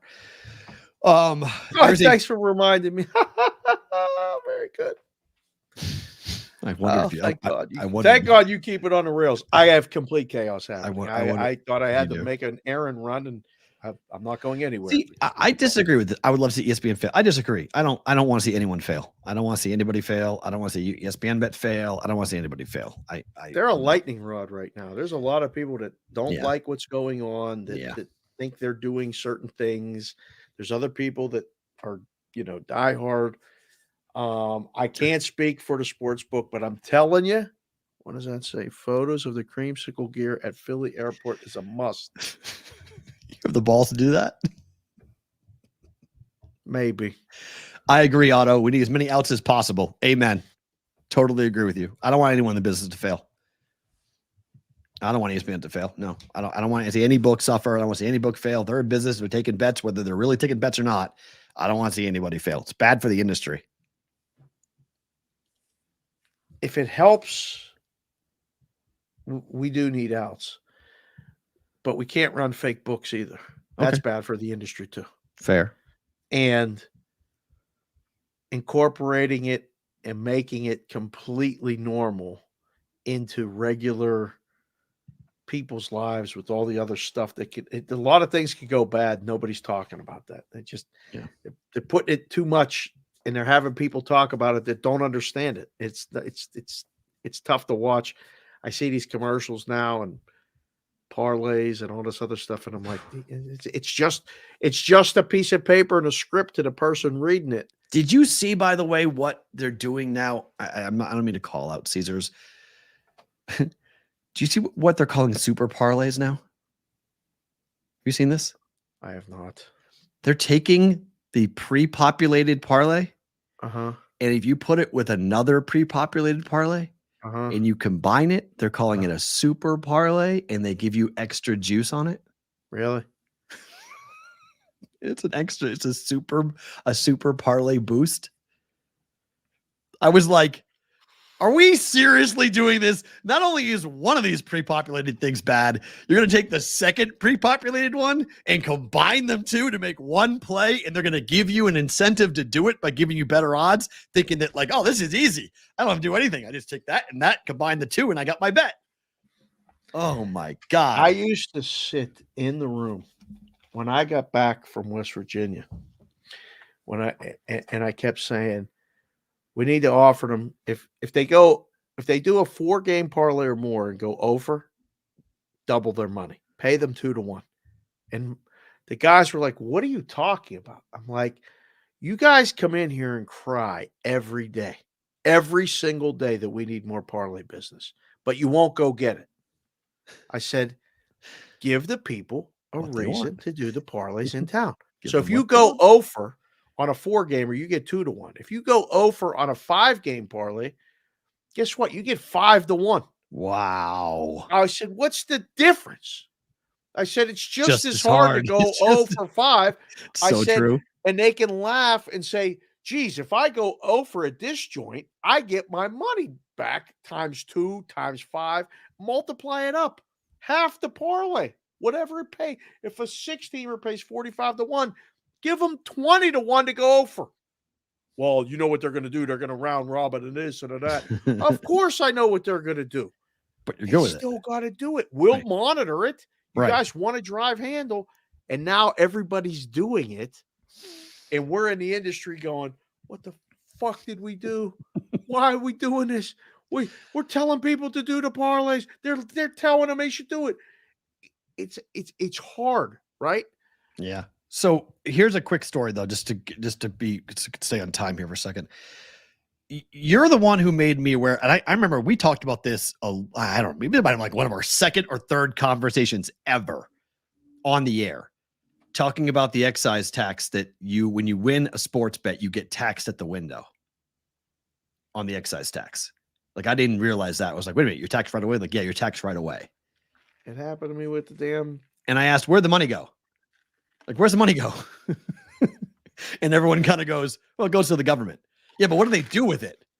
Because whenever our representative, who has been fighting against this, Dina Titus has been fighting against this for decade, saying, where is the money going? When you tax sports gamblers, where is that money going? And the federal government has no record of where it goes. It goes into the ether. There's no direct track record. So she wants it gone. Well, no, this is the only federal tax that Nevada pays. Yes. So she wants it gone. So two Democrats in her own party, and one guy from Connecticut, Richard Blumenthal, they now want to use half of that money to make Dina Titus be quiet. They're saying, okay, fine. We're going to tell you where the money's going to go. We're going to take half of it and we're going to use it for problem gambling. So go ahead. She calls it redundant legislation, saying that states already have this and they've been funding these sports betting problems for the last 5 years for responsible gaming to address gambling problems. So she's saying this is ridiculous. The federal tax of 0.0025% on every sports wager, which got created back in the 1950s as a way to tracking down 0.25%. No, 0.0025%. 0.0025%. Yeah, the book is this is on the book. This is on the sports book, not on the player. This is on the book. Yeah, the book has to pay this every time they take a bet. The book pays this excise tax.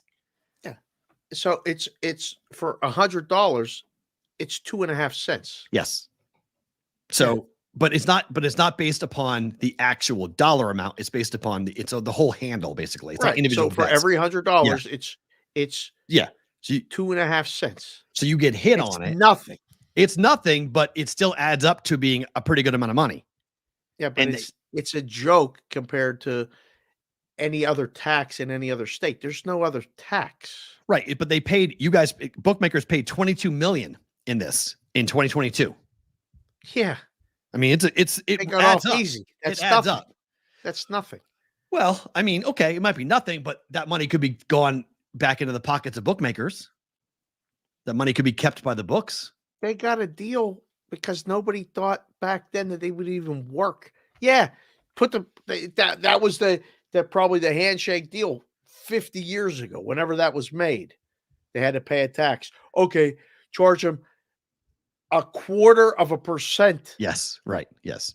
Okay, I mean, if she wants it to go away, it should be tripled. Really? You want that? What are you talking about? Whoa, if you want to make money from the taxes, you think it should be tripled? You think bookmakers should pay triple that on an excise tax?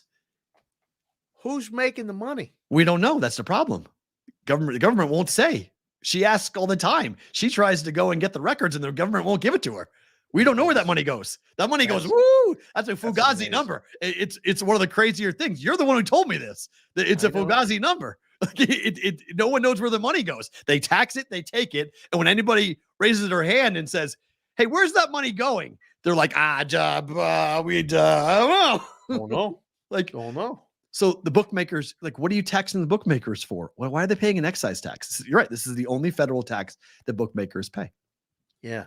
Well, wait till they get a load of this if they're going to do this nationally elsewhere. Like right now, that's why the states made the money grabs. Yeah, right. They did. Right. Because there is no other way to get the tax money. Nevada hasn't had to pay anything other than the handle on the tax on the handle. And it's minuscule. It's nothing. So but it adds up. It adds up. It's minuscule, but it adds up. Look at the handle. It's $22 million. It's a lot of money. Look at the handle for the year for Nevada. Yeah, I know. This is like $10 billion. right. 22 million for taxes? Stop. It's not a lot of money. It's a drop in a bucket. It's a drop in a bucket. If you're trying to get tax money, listen, she should probably not be talking about it. What? Oh, she's been talking about it for 10 years. She wants it gone because the bookmakers here want it gone. Of course. Yeah, I get it. I would too I would too if I was them. Casino owners, the hotels, the book guys. Yeah, they might get a bonus. Of course the book guys want it gone. Yes. I'm good with it being gone. If you can't tell me where the money is going, then I think I'm good with it being gone. Well, it was odd. I read that article and I was like, oh, they wanted to go to the problem gambling. Well, who's monitoring the problem gambling money? Because they're not spending that. It already is going to the problem. I mean, every state has a problem gambling thing. Yeah, but they don't use the money to do that. When Madeline made a joke, it was funny. So I was sitting there when Julian Edlow was on the DraftKings ad on the pregame show before the football game. She was like, Daddy, isn't that you guys friends? I was like, yeah. I was like, Dave and I know him. And then she was like, at the end of the, all the different words, she's like, why does every gambling ad have all those words on it at the end of it? So I was like, because they have to. She's like, this looks weird. Because they have to. They have to. It was just funny. She was like, what is all that? Like, why is all problem gambling? She said, why is all this with problem gambling stuff? It's like, right, ask, Manny, just don't ask. Time for Better to Book.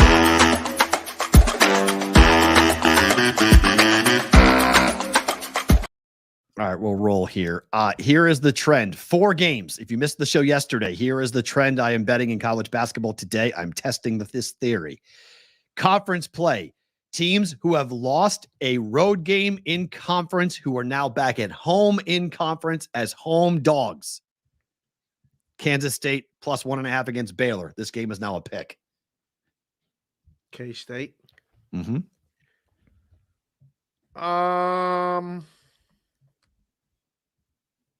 I think this I'm not crazy about this one. I'll say book it and hope you're right. K-State's been playing well. Yeah. Oklahoma State at home against Kansas. Like this number now is 7. Yeah. You can get a better number now. I got 6.5. You can get 7 now on this. This is the one. I like this one. Take the dog. All right. Well, bet it. Penn State plus 6 against Wisconsin. Why? I was hoping this one didn't make the list. I'll say bet it. Okay. Penn State's tough this season. Oh, yeah.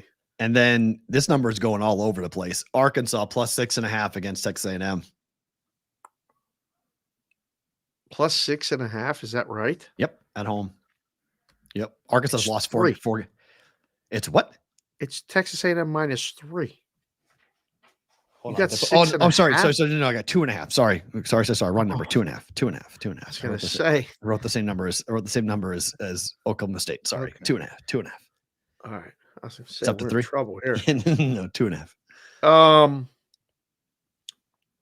Let's say bet this one. Arkansas. This is backs against the wall. They're 0-3 in the SEC. The benefit of you like Oklahoma State, they're 0-3 in the Big 12. Right. Arkansas is 0-3 in the SEC. Both those teams are desperate for wins. Did West Virginia actually beat Texas over the weekend? They whipped them. Didn't beat them. They whipped them. They beat them by 6-7 points. It's crazy. Situations like this. That's where it was. That's how I started looking at this, because I went, wait. Let me look at this. Iowa State, I bet it won. I bet Indiana State, Drake lost. West Virginia, Texas, that happened. It's been 5 games now, and then yesterday with Michigan was the same. That's what cinched it. Michigan at home against Ohio State. That's what made me go, okay, there might be something here.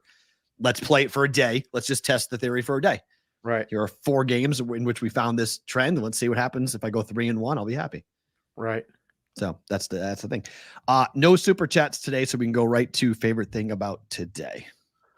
All right, let's give it to you quick. Number 1, I went down and met Stuart last night from NSD Wrecking Crew. He cashed his contest money.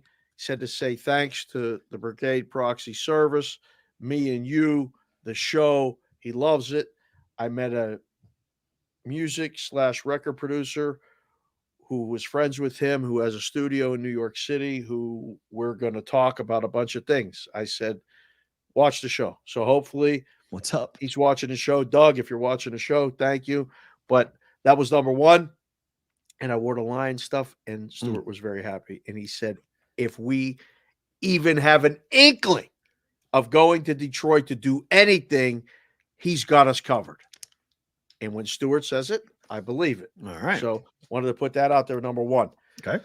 Number two, my oldest is leaving for college tomorrow. I can't believe it. She's 20 years old. She's independent as hell. But at the same time, she can't remember to like put the toilet paper in the bathroom when there's no more toilet paper. Because and I tease her that is it too heavy to carry from the garage upstairs? She's 20. Right. But like this is a big move, and I can't wait to feel the emotions that I'm going to feel when we leave. Me and Jess, we were talking about the check-in for the airlines, and I said, "Well, what about on the way back?" And she's like, "She's not coming back with us." And I was like, "Oh, that's right. Okay." And I just looked at my wife, and I was trying to pretend like that was a normal thing. Yep. But I then I went to get them drinks and stuff this morning, and I was like, "Wow, that's going to be wild." So that's number two. Brigade and people that have done it, going to lean on you a little bit for this because it's the first time. I'm 53 and I love experiencing things for the first time. It'll be fun. So if you have any advice, all you old guys or people that have done this, I'll be interested to hear. And number three, favorite thing about today is my wife's birthday. Yeah. Jessica's birthday is today, 0116. And it's a big deal because she's at that point now where she like downplays it, and we have so much going on. Usually tonight would be a big dinner night. Pick your spot. That's our tradition in the house. You get to go and say, I want to go here. You want Mexican food? That's your favorite Mexican place. Everybody shuts up, even if they don't want it, and everybody goes to dinner. So if you guys in the chat can do that, happy birthday, Jessica. That'll be good because she will watch the show if I tell her to watch the show. But if you guys all light it up, not saying there's title shots. There's definitely no title shots tonight for the birthday because we'll be up and on a flight, hopefully, or stuck in an airport somewhere. But there it is. Oh, happy birthday, Mr. Meyer. That's great. But yes, so my favorite thing about today, I told her I had something special planned. I was driving around, running errands this morning, and Marvin Gaye, Sexual Healing came on. One of my favorite songs. Marvin Gaye is one of my favorite artists. Okay. I was in the car with the windows down, singing all of it. And I came home and Jess said, happy birthday. I said, you like Marvin Gaye? Like, what are we doing, Jason Casey? Stop it. Title shots on the flight? I've never done that. Never mind. I don't want to. Not in those bathrooms. Those bathrooms are nasty. Can't even move in those. They're nasty. They're and it's like, just not even. There you go, Happy. There you go, Mikey. Hey, look at that. Yeah, that's There's great. A super chat from Jessica. Excellent. I'll be fast, but it's so true. And I have. When your kid is sick, it sucks. The worst. And Madeline is really sick at the moment, and so she's upstairs fighting it at the moment, and it's just when you have a chance to thank whatever you want to thank for the universe, whatever, for your health. Just if you're healthy today, just know that not everybody is. Your kids are healthy, not everyone is. So it's always, I knew something was up last night. I was listening to her breathe at night and I was like, she doesn't sound right. And then she woke up at 5 a.m. and she was like, I don't feel good at all. And I was like, uh-oh.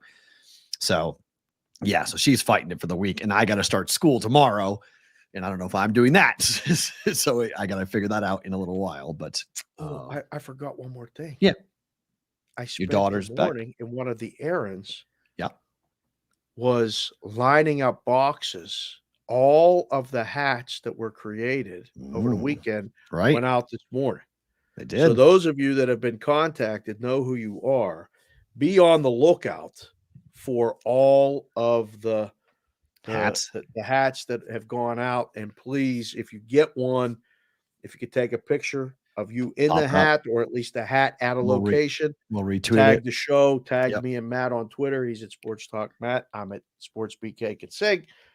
And that would be great. But they're coming. They're on the way. And there's more.